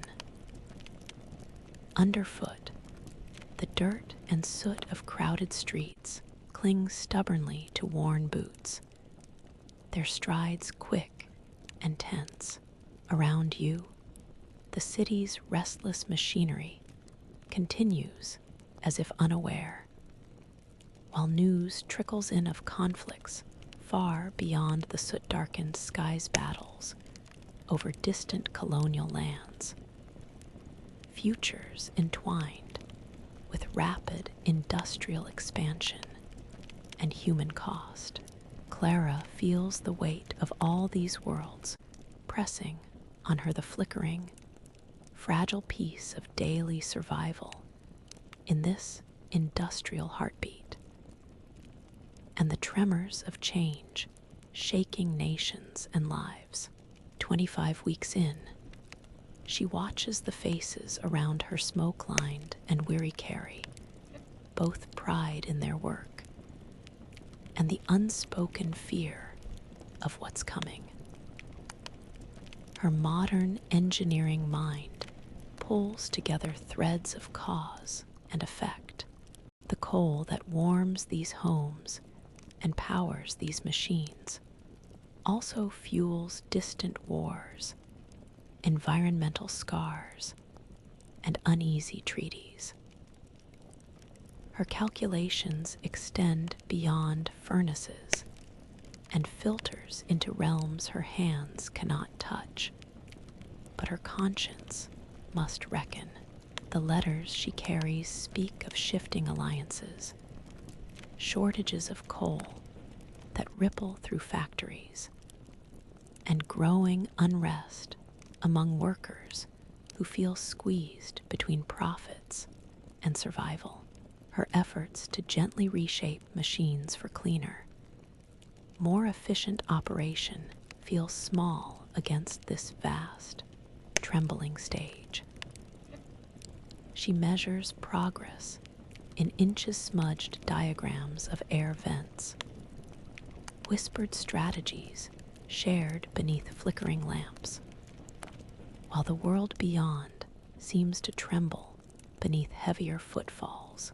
In the factory yard, the clank of metal echoes like a heartbeat, steady yet strained. The coal dust settles thick on her coat, each breath a reminder of the fine line she walks between knowledge and power, hope and sacrifice, action and consequence. The toll of progress weighs visibly on the workers' faces, their eyes reflecting resilience tangled with doubt. As dusk deepens, Clara stands in the shadowed street, the bitter air sharp against her skin. She breathes in the mingled scents of coal and rain, steel and soil, and feels the daunting truth settle quietly. Every choice carries weight. Every step forward shifts the ground beneath countless feet. The unintended consequences swirl around her like the smoke, the murmur of time, unfolding with fierce unpredictability. In this fragile moment, she holds a silent reckoning. To live here to strive for change is to own the tremors one sets in motion and find strength in the uncertain path carved ahead. A low murmur threads through the arrow weave of cautious voices exchanging ideas, hopes folded tightly beneath the weight of exhaustion. You feel the rough texture of a leather-bound notebook against your palm, its edges softened by constant use, each page a silent testament to whispered plans and tentative progress made in shadows. Clara senses the pulse of change here, subtle yet unyielding. 26 weeks into this smoky crucible of Manchester's factories and crowded alleys, her engineer's knowledge has taken on a new rhythm one measured, not only in diagrams and calculations, but in the steady heartbeat of a quiet community kindling ideas of cleaner air and safer workspaces. Her hands trace sketches that map pathways for improved airflow or coal handling, while around her, faces worn by soot and labor watch keenly, though their expressions remain guarded, tempered by years of hardship. This hidden corner is a refuge, discreet meetings away from the sharp eyes of overseers and the clamoring din of machinery. Here, in the hush between toil and rest, people share not just technical notes, but stories of survival and small victories. The patience etched into their movements is profound, a steady undercurrent beneath the urgency pressing outside these walls. Beyond the room, the city's industrial heart pounds relentless rhythms railways stretching farther, factories booming louder, shadows of epidemics pressing tightly against the crowded streets. Yet in this stillness, Clara feels something stirring. Collaboration, trust, and a burgeoning belief that change might be possible even against such relentless odds. She breathes in the mingled scents of wax and soot, her fingers brushing a rough-hewn table scarred by countless hands. Fatigue and determination mingle in her veins. The fight for cleaner futures is slow and quiet, shaped in small acts and steady alliances.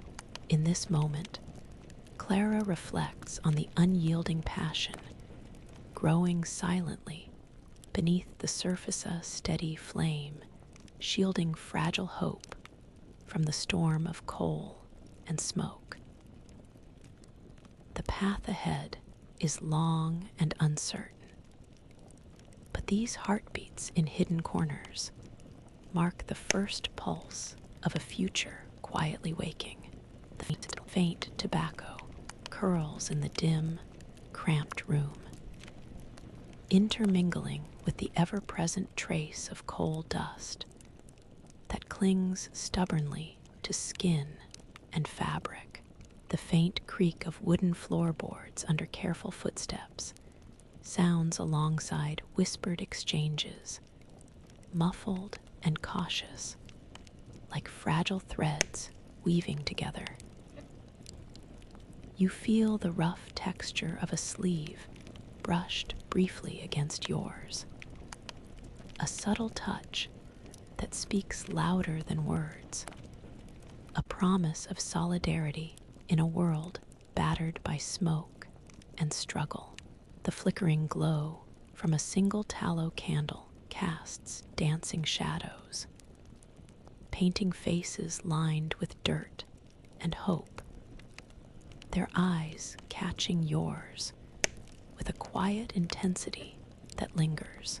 Clara, 27 weeks into this relentless industrial landscape, senses the deepening emotional ties growing amidst the soot and machinery. Her modern knowledge has always been a tool efficient, logical, but here it serves as a bridge to these fragile human connections. Silent yet powerful, she watches how simple gestures, a steadying hand on a shaking shoulder, a shared warmth over cold fingers tangle with the guarded trust that survival demands. Her presence is no longer that of a distant observer, but a thread woven into the community's fabric, pulled tight with shared hardships and shared dreams.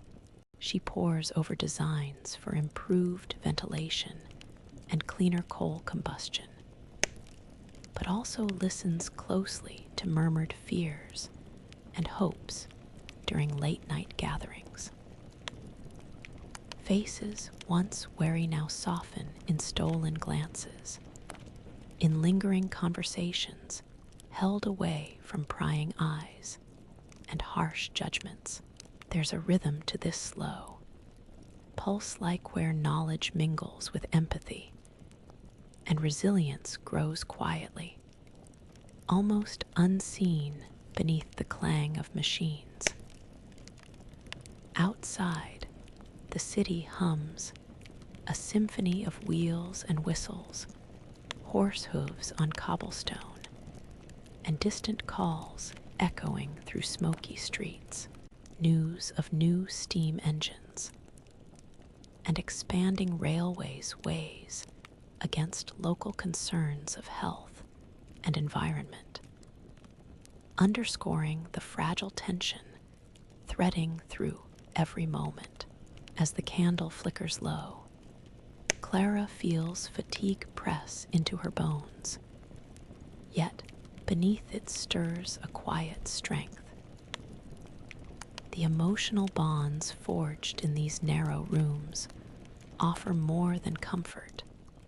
They become the foundation for change, tempered by the weight of uncertainty and fueled by steadfast human care. In this smoky world shaped by iron and fire, she understands at last. True progress requires more than invention.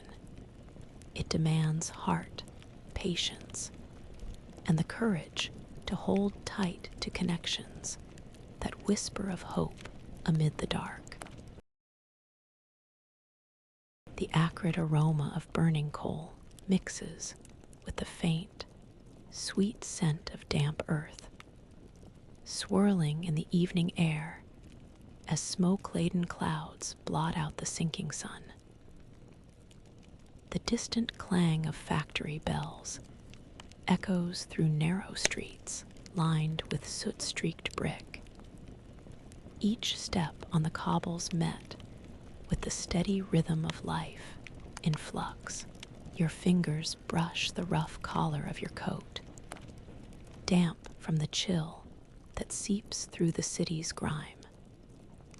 A constant reminder of the world you navigate at, once ancient and uncomfortably familiar.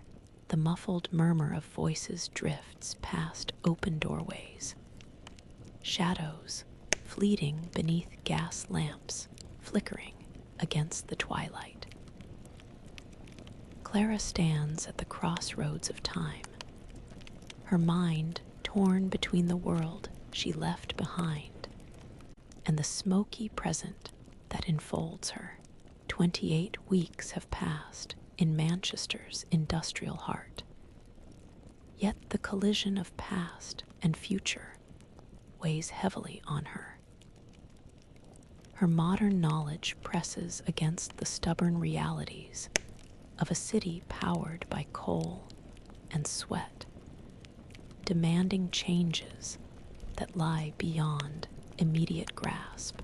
the ghosts of progress smokestacks, labor strife, epidemics loom around her like phantom echoes, reminding her that every advance carries shadows. She moves through familiar streets, tracing the patterns of human resilience and frailty. The children playing amid soot-stained yards, the apprentices tending machines with weary hands, the mothers glimpsing moments of reprieve in dim kitchens.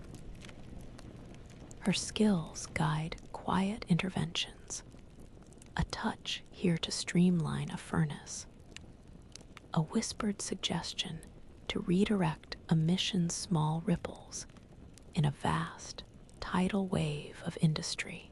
News filters through, expanding railways connecting towns, Bessemer's steel refining the framework of progress, public health committees beginning tentative work amid cholera outbreaks. Each fact pulls her between hope and despair, the tension of knowing what could be and what is still far out of reach. She watches faces marked by dirt and determination, feeling the delicate thread of trust fray and mend beneath her careful footsteps. As dusk deepens, Clara pauses beneath flickering lamps, the city's pulse echoing in the distance. The mingled scent of coal and wet stone surrounds her, a reminder that time here folds strangely unfinished pasts, uncertain futures intersecting in every coal-dusted breath. The burden of adaptation sits heavy yet vital, and she understands. Survival in this unfolding age demands living between worlds holding knowledge and doubt in balance, ever ready to shape the next fragile moment. Its surface rough, but steady beneath her fingertips, a tactile proof of a small victory carved out of soot and struggle. In the distance, the mechanical hum of a loom beats out a steady rhythm, punctuated by the clatter of horse-drawn carts and the distant whistle of a train. The soot-streaked brick walls around her seem to pulse faintly with life, echoing the heartbeat of Manchester itself, a city forged in fire, coal, and relentless human will. Clara pauses to absorb the moment. 29 weeks woven tightly with sweat and hope. What she has built is fragile but undeniable. Glimpses of cleaner air, where once there was only choking smoke, safer walkways among towering machines, and most crucially, the slow forging of trust among the workers who once eyed her as an outsider. Her modern knowledge, once mere theory, now pulses through practical adjustments, reconfiguring draft flows, sealing caverns beneath boilers, reducing waste heat small steps that ripple outward in steady waves. She watches the faces moving around the factory floor, etched deep by coal dust and long hours, but lifted here and there by a flicker of recognition, a shared purpose. Some nod as she points out a tightened bolt. Others linger to ask questions in hesitant tones. The line between engineer and ally blurs. Her tools extend beyond screwdrivers and sketches to include patience, listening, and quiet perseverance. Outside, Railway lines stretch further than ever before, joining cities and shaping empires. News of epidemics and industrial unrest swirl through the taverns and tenements, reminders of the fragile balancing act this booming world demands. Yet Clara's thoughts circle back to this moment of stillness and tentative progress. The hum beneath her skin, the faint traces of change laden in the factory's air. As evening shadows deepen, she wipes grime from her brow and feels the complex weight of what she's built, neither monument nor failure, but a beginning. In the quiet breath between the pounding of machinery, Clara recognizes that true progress is forged slowly, shaped by hands calloused with effort and hearts filled with fragile hope. The cool stops, carrying with it the mixed scents of damp earth, burning coal, and the faint sweetness of wet hay from distant fields.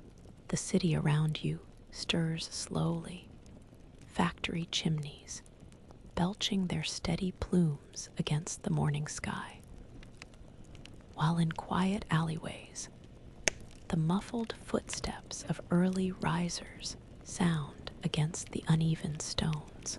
Your fingers rest on a folded piece of worn paper, a letter, edges softened by time, promises inked in hurried yet resolute script.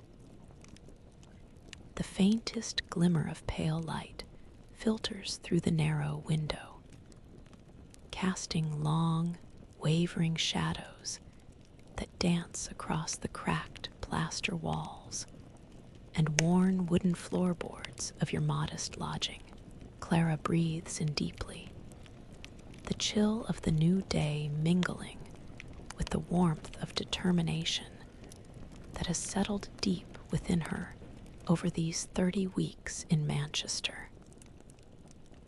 The life she once understood familiar, orderly, guided by modern ideals, has given way to something raw and urgent. This is the new life she's chosen, forged in the molten core of coal smoke and laboring machines, stitched together by whispered promises exchanged in the early hush of dawn. Each letter she carries, each plan she sketches, is a quiet act of rebellion and hope, a blueprint for change shaped not merely by knowledge, but by lived experience and shared struggle. Her engineering mind navigates a delicate path between progress and survival, balancing the technical, the airflow redirects, the crude soot filters, with the social fabric she's helping to mend. Relationships are fragile here, built on trust earned through sweat and small victories. The gestures of acceptance, a nod, a lingering glance over a shared map-speak of bonds, deepening in shadows cast by towering chimneys. Beyond the window, the city hums with the promise and peril of transformation. The expansion of railways threads Manchester to distant towns, while whispers of public health reforms ripple through crowded quarters. Slow yet steady against the backdrop of enduring hardship, Clara's vision stretches beyond furnace fires and smoky skies to a future unsettled but not yet defined. As sunlight strengthens, her gaze settles on the letter's ink, now softly blurred but no less resolute. She feels the weight of this moment of choosing each day to own the life she's become amid the coal-dusted streets and iron heartbeat of change. It is a quiet conviction, tender yet fierce, that carries her forward through the lingering mist, the promise of transformation, born in whispered dawns and relentless human will. Coal smoke floods the air, mingling with the sharp tang of sweat and fear. A chorus of cries rises above the rumbling collapse, the sickening crack of splintered beams, the heavy thud of falling stone and metal, the frantic rush of hurried footsteps over uneven floorboards. You taste grit on your tongue, dust filling your lungs as you push through the chaos, heart pounding against the relentless noise. This week, the relentless pulse of Manchester's iron heart falters, and the weight of survival presses down harder than ever. Clara feels the trembling earth beneath her as the Milla towering monument of industry and toil fractures unexpectedly, the very foundation giving way beneath years of coal-fired strain. 21 weeks have passed, but this moment shifts everything. Her engineer's mind races, analyzing cause and consequence even amid the chaos, while raw fear propels her forward through dust-clogged air. She notes the tense lines etched on faces smeared with soot and sweat, eyes wide with disbelief and urgent resolve. The machinery's roar dims, replaced by a cacophony of human survival. The coughs, the cries, the frantic search for safety. Her knowledge now merges with desperation. She helps steady trembling workers, guides the injured to fresh air, and assesses damage with body and mind, honed by months in this bleak world.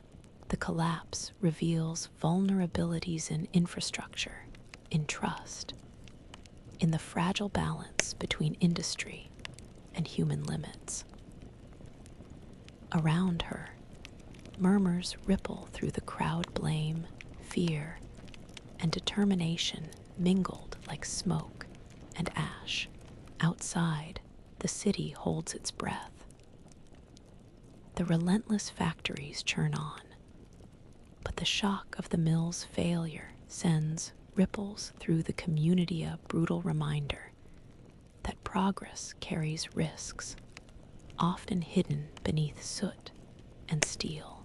Clara's thoughts spiral through possibilities: repair, renewal, or retreat. She sketches urgent plans for safer design, for distributing workloads, for limiting coal-fired strain, a fragile blueprint sketched in the glare of crisis. As night falls, the heavy silence after the storm settles over the broken mill. Clara leans against cold stone, fingers tracing soot-streaked plans. Heart heavy, but steady, she contemplates the fine line walked by those who dare build futures amid ruin, the balance of hope and fragility. The brutal cost of survival in a world forged by coal and flame. In this shattered moment, she feels the profound truth. Every step forward is shadowed by risk, and every breath taken is a quiet act of courage against the grinding weight of time, the sweat and oil. The low murmur of voices threads through the heavy silence, underscored by the distant clatter of machinery. You feel the rough grain of a splintered wooden bench beneath your fingertips, worn smooth in places by countless hands. Faces loom in the flickering candlelight, eyes darkened not only by soot, but by suspicion and doubt.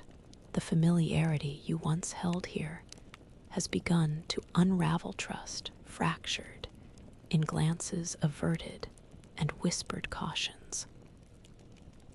Clara, now deep into her 32nd week in Manchester, senses the tension tightening around her like a coil. The revelations she brings, the modern truths about coal's chokehold, and the cost of relentless progress have peeled back layers of complacency. Some allies have drifted away, their faith eroded by fear or reluctant acceptance of the world as it is. Faces she once counted on now wear lines sharpened by mistrust, their eyes guarded against the unsettling light she carries. She moves through these charged spaces with care, her engineer's precise mind feeling the weight of fractured relationships. Her calculations and plans for cleaner air, safer machines, and less polluting fuel are met with mixed emotions, thanks mingled with wariness, hope shaded by resignation. The harsh realities of survival press heavily against her ideals, reminding her that progress is not linear, but a battlefield of competing needs and fears. Outside, the factory whistles still scream into the coal-dark sky, and rain drums steadily on the cobblestones, washing grime yet deepening shadows. News of expanding railways and outbreaks of disease drifts like distant thunder, adding layers to the unrest. Clara's modern perspective sharpens these contrasts, highlighting not only what must change, but the fierce human resistance woven into this world's fabric. As night deepens, she pauses beside a soot-streaked window, watching blurred figures move through misted streets. In the fractured quiet, she feels the bitter sting of loss of trust eroded and certainties shattered, but also a renewed clarity hardening inside her. The revelations have carved new paths, jagged and uncertain, calling her to navigate with both caution and resolve. With weary hands and steady breath, Clara embraces the truth beneath the smoke. That transformation demands confronting betrayal, bearing solitude, and walking forward, even when the way is shrouded in doubt. Mixes with the damp chill that seeps through threadbare clothes, wrapping around her like a weight that settles deep, not just on her lungs, but on every strained breath she draws. Around her, the muffled sounds of morning soft sobs, the shuffle of worn boots on grit-strewn cobblestones, whispered prayers blend into the relentless hum of factories that never rest. The flicker of candlelight, faint and trembling, dances across soot-streaked faces etched with grief and exhaustion. This week, loss is as heavy as the iron wheels grinding ceaselessly nearby, a silent burden written in tears and ash. Clara feels the weight keenly, a physical ache beneath her calloused hands, and a quiet sorrow tightening her chest. 29 weeks in this suffocating world have layered her days with both fragile hope and harsh reality. The coal smoke that powers the factories also steals lives. Children gasping for breath. Mothers bowed under relentless hardship. Families fractured by illness and accident. She carries knowledge from another age. Tools to ease suffering and slow destruction. Yet finds herself grappling with the unyielding pace of this brutal revolution. Her engineering mind calculates the costs hidden in every plume of smoke and every exhaust vent. She revises schematics for safer boilers and improved ventilation, hoping to thread progress through the narrow margin between industry's hunger and human endurance.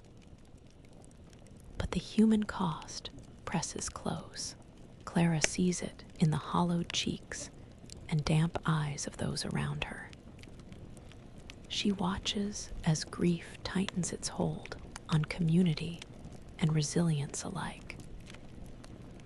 Outside, rain begins to fall, cold and steady, washing cold dust into muddy rivulets that slip through the city's cracks. News spreads of further outbreaks, whispered warnings of epidemics stalking crowded alleys. The relentless drum of progress marches forward, indifferent to the fragile bodies caught beneath. At day's end, Clara's fingers tremble as she closes worn notebooks filled with ink-smudged plans, the ink running into smeared traces of hope and regret. She breathes the heavy air, tasting the bitter truth that every gain is shadowed by Lhasa burden iron heavy. Etched deep in coal-stained skin and aching souls. In that quiet twilight, she reflects.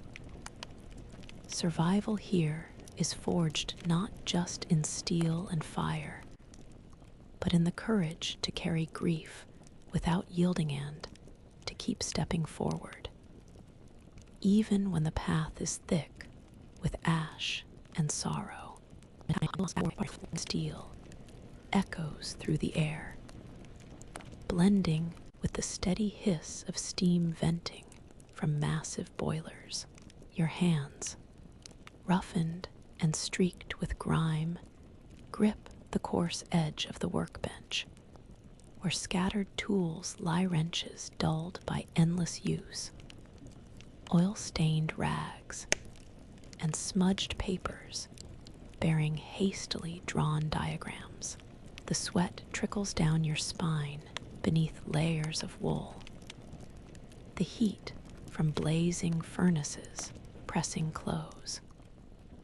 A constant reminder of the fire that shapes both metal and identity. Clara stands amid this relentless forge. Now 34 weeks into a life she never expected welded to the harsh realities of Manchester's industrial heart. Her mind, trained in the clean logic of modern engineering, wrestles daily with the chaotic grit around her. The machines roar with unforgiving power. Yet the real struggle unfolds in human faces, calloused hands that turn wrench and lever. Eyes hardened by smoke and toil. Voices low, but steady beneath the cacophony.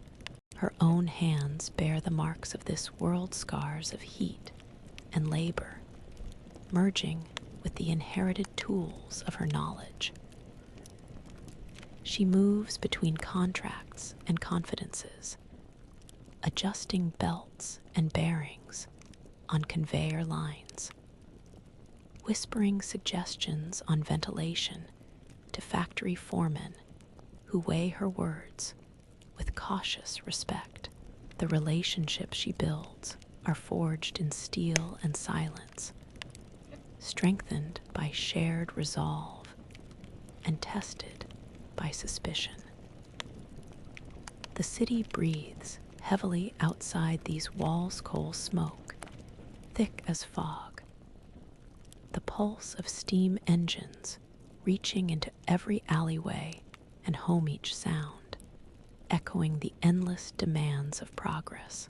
News of technological innovations like the Bessemer process filters back to the mill, promising stronger steel, greater efficiency. Yet the cost is ever present. The strain on workers, the choking of skies, and the slow erosion of communities beneath relentless growth. Clara's thoughts turn inward, feeling her own identity shifting, no longer just an engineer from a distant time, but a part of a hardened chapter forged in fire and sacrifice. As dusk settles, the furnace glow softens, shadows lengthen, and Clara wipes soot from her brow. In the quiet between the clangs and whistles, she senses the complex truth etched in every scar. This life, twisted by flame and steel, demands resilience and acceptance, carrying the weight not just of labor, but of transformation. And in that, she finds a steady, if strained, resolve to endure and to shape what comes next. Through the narrow, soot-streaked streets, rain begins to fall in heavy sheets, each drop carrying the sharp scent of burning coal and damp earth, soaking through the rough fabric of your coat and chilling you to the bone. Beneath your boots, mud and ash mix into a thick paste, sticky and cold, marking every step. The air feels dense, oppressive and unforgiving reminder of a world pushed to its limits, teetering on a precipice. Clara feels the heavy weight of this breaking point, pressing deep into her bones. 35 weeks immersed in the relentless grind of Manchester's industrial revolution have tested every belief she once held. Her role as an engineer and activist feels both vital and fragile amidst the swirling storm of progress and peril. She watches faces blurred by smoke and rain workers hardened by ceaseless labor, eyes flickering with exhaustion and defiance, livelihoods intertwined with the very coal that threatens to consume them all.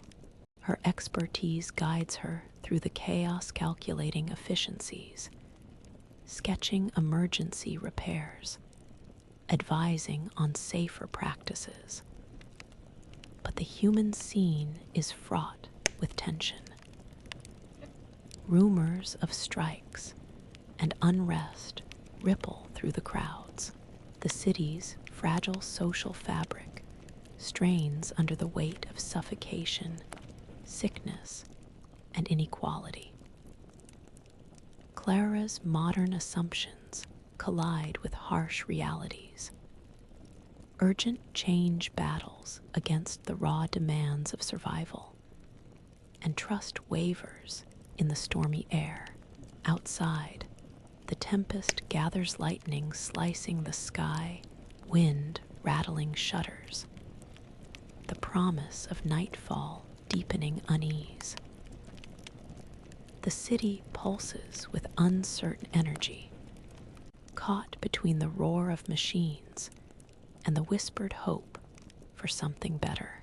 Clara's thoughts spiral how to balance immediate crisis against long-term vision, how to protect what can't yet be saved, how to keep pushing when every step feels heavier.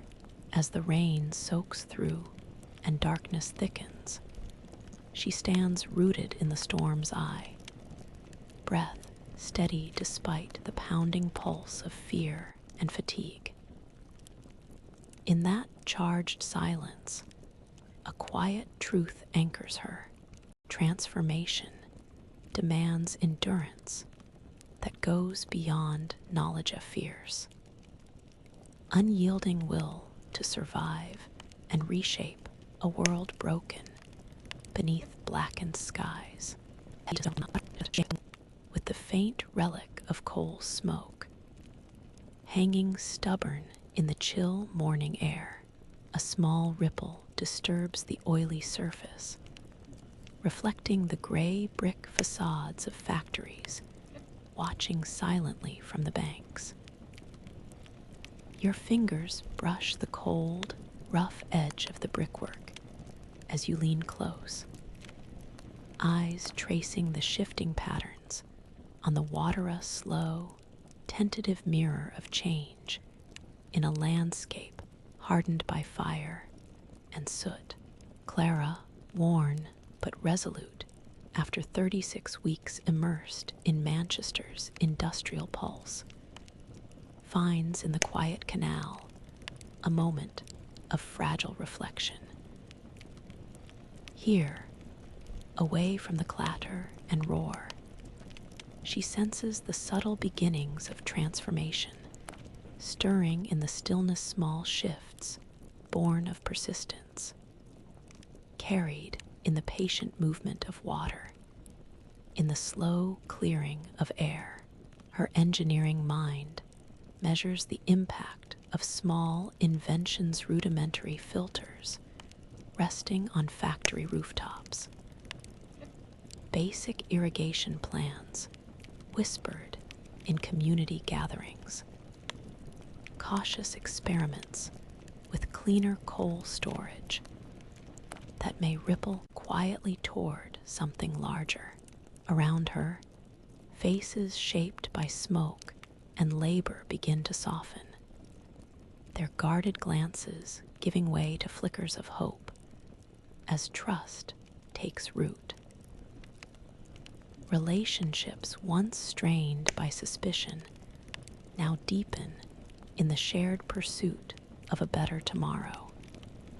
Even if progress comes in increments marked by setbacks and shadows, news trickles in of new combinations of steam technology, tentative reforms in housing sanitation, and the relentless expansion of railways threading further into the landscape signs that the world is inching, if unevenly, toward change. As light strengthens, Clara's breath fogs in the cold air, mingling with the lingering scent of coal and wet stone. Her hands hold plans and notes. Her heart weighs the slow curve of adaptation required to reshape a city forged by fire, smoke, and human will. Each reflection, every small moment of clarity beside the canal's whispered flow, weaves together the knowledge and hope sustaining her. In this quiet hour by the water, she feels the delicate truth emerge. Transformation lives not in sudden upheaval, but in persistent currents beneath the surface, a steady, unyielding force slowly carving a future from soot and steel.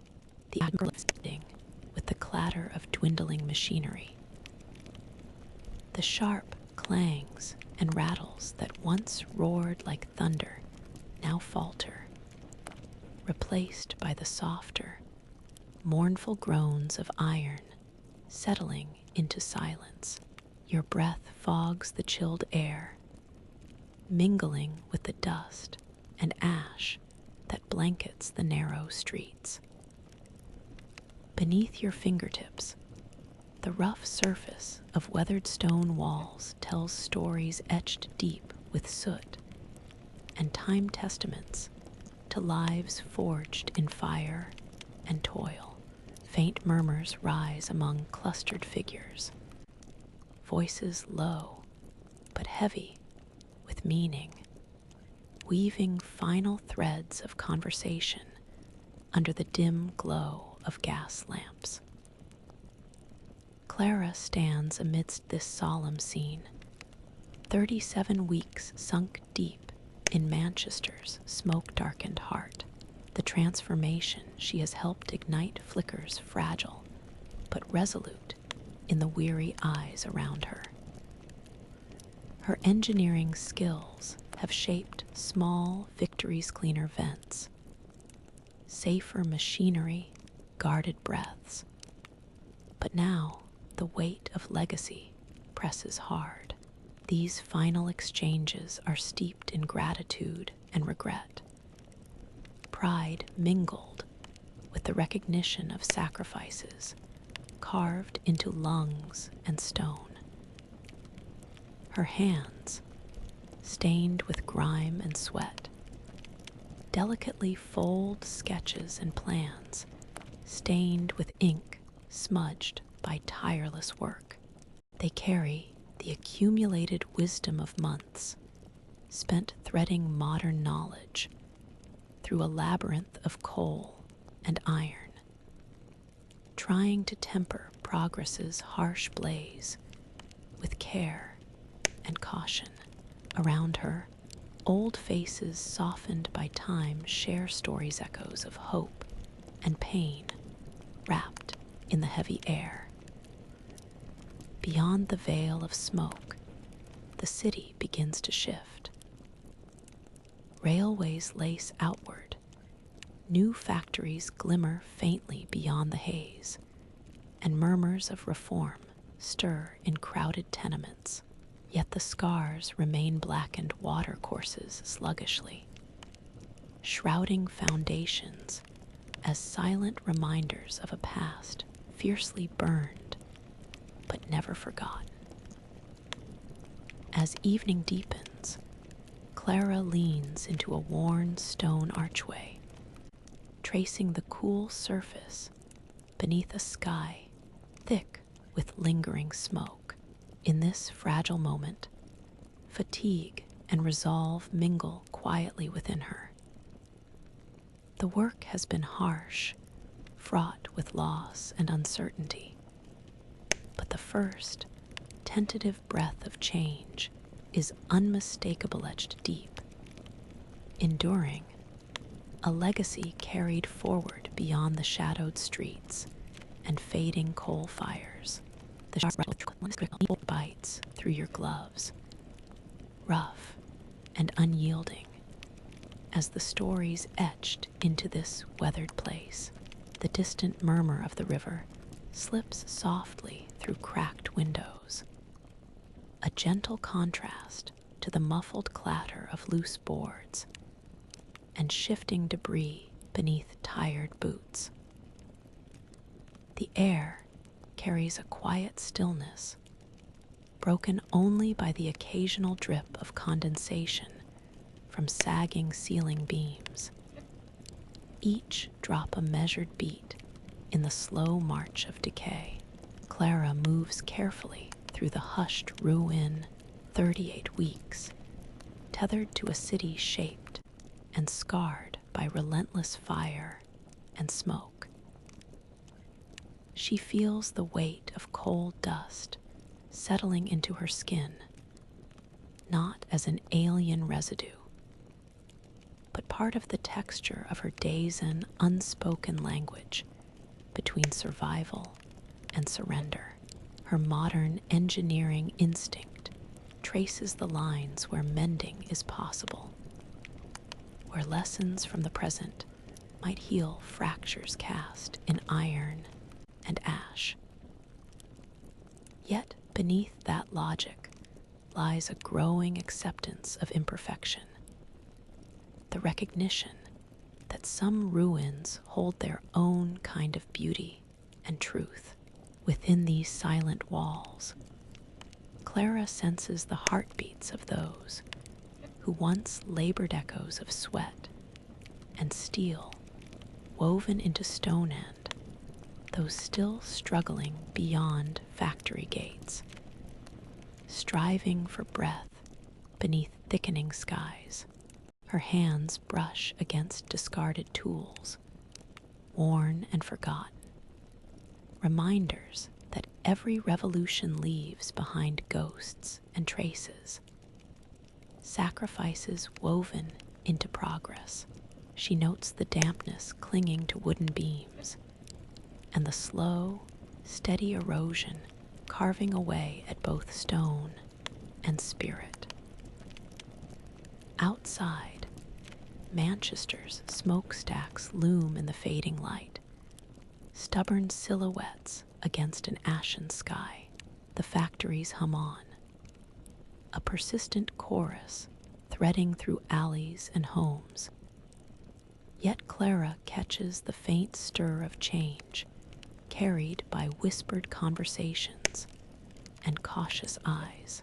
News flickers of new technologies, of small steps toward cleaner air and safer streets' fragile sparks, striving against centuries of soot.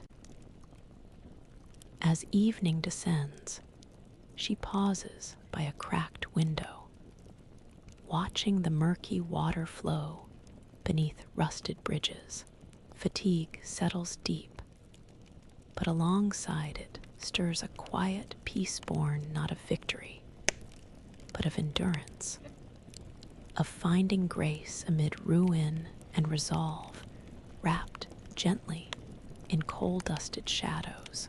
In that moment, Clara understands how the past and present intertwine not as a battle of forces, but as a delicate balance, where acceptance and hope carve the slow, steady path toward whatever future may arise.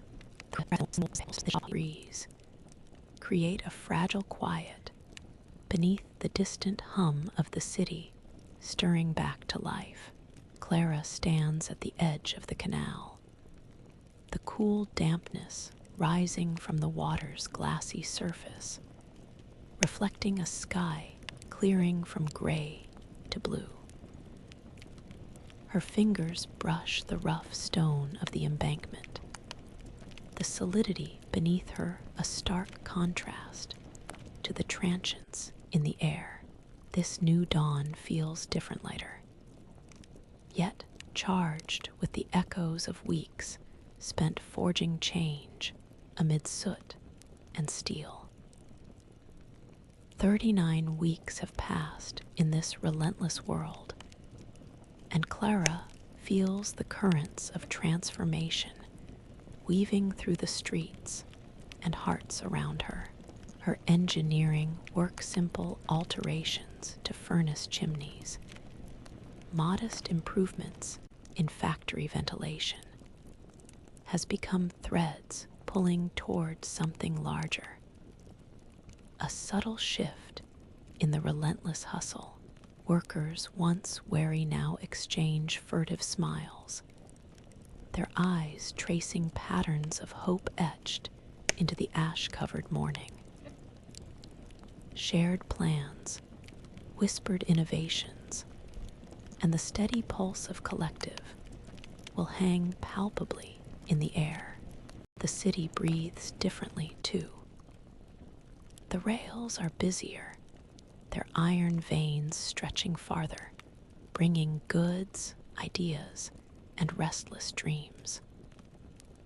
Rumors of reform gather momentum. Cleaner canals, improved housing, health boards edging into life. Yet the shadows cast by decades of coal burning linger stubbornly. Clara's breath catches on the sharp edges of this paradoxa, world both fragile and fierce, brittle yet enduring, as she watches a small boat glide silently down the canal, stirring ripples that catch the dawn's blush. Clara reflects on the evolution within herself. The engineer who arrived wary and alone has become part of this living tapestry, tethered to a city that refuses to slow, even as it falters. Each breath drawn in London's smoky air carries the weight of past struggles and the fragile promise of transformation. In the quiet moment before the day fully unfolds, she feels a deep, steady resolve. Change is no longer distant theory, but lived experience etched in soot-streaked faces and rising sunbeams. The new dawn is not just over Manchester, but within her. A heart reborn in the smoky light of relentless hope, the sharp glint of damp stone and earth as you step carefully across the ashen yard. The ground beneath your boots is soft with a mixture of soot and rain-soaked mud, each step pressing into the lingering scars of fires and toil. Around you, the skeletal frames of fallen chimneys and crumbled brick walls rise like silent witnesses against a bleakening sky.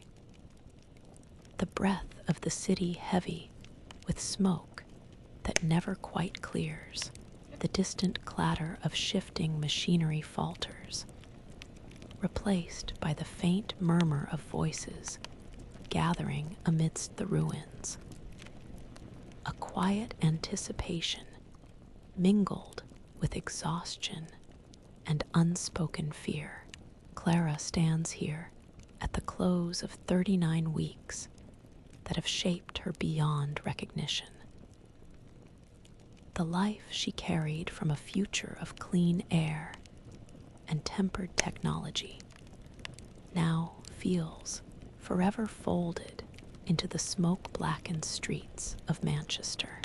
Her hands, once smooth and precise, are rough with grime. Her heart, once anchored in certainty, beats now with the weight of sacrifice and resilience forged amid ceaseless industry. The engineer within her methodical, hopeful, relentless has battled long against coal's chokehold, navigating fractured trust and unyielding toil. Her skills have carved small havens of change-better ventilation shafts, modest filtration devices, safer coal stockpiles. But the legacy is writ large in lungs, gasping beneath thickened skies, and in faces worn raw by soot and sorrow. The city presses onward, caught between the harsh demands of progress and the fragile pulse of human endurance. Rumors of reform ripple faintly through taverns and workshops, whispers of cleaner streets, better health, cautious steps toward a future less bathed in black smoke.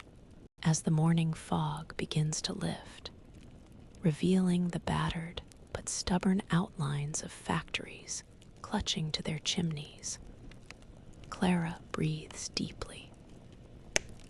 The bitter taste of coal dust lingers on her tongue, mingling with the cold hope that breathes anew around her. She feels the weight of what has been built, the dreams sculpted from ashes, the connections welded in shadow and light. In this moment, standing amidst ruin and rising steam, she understands that survival is not the end, but the beginning a steady resolve to meet whatever dawn comes next, shaped by the hard-won knowledge that change is both fragile and inevitable.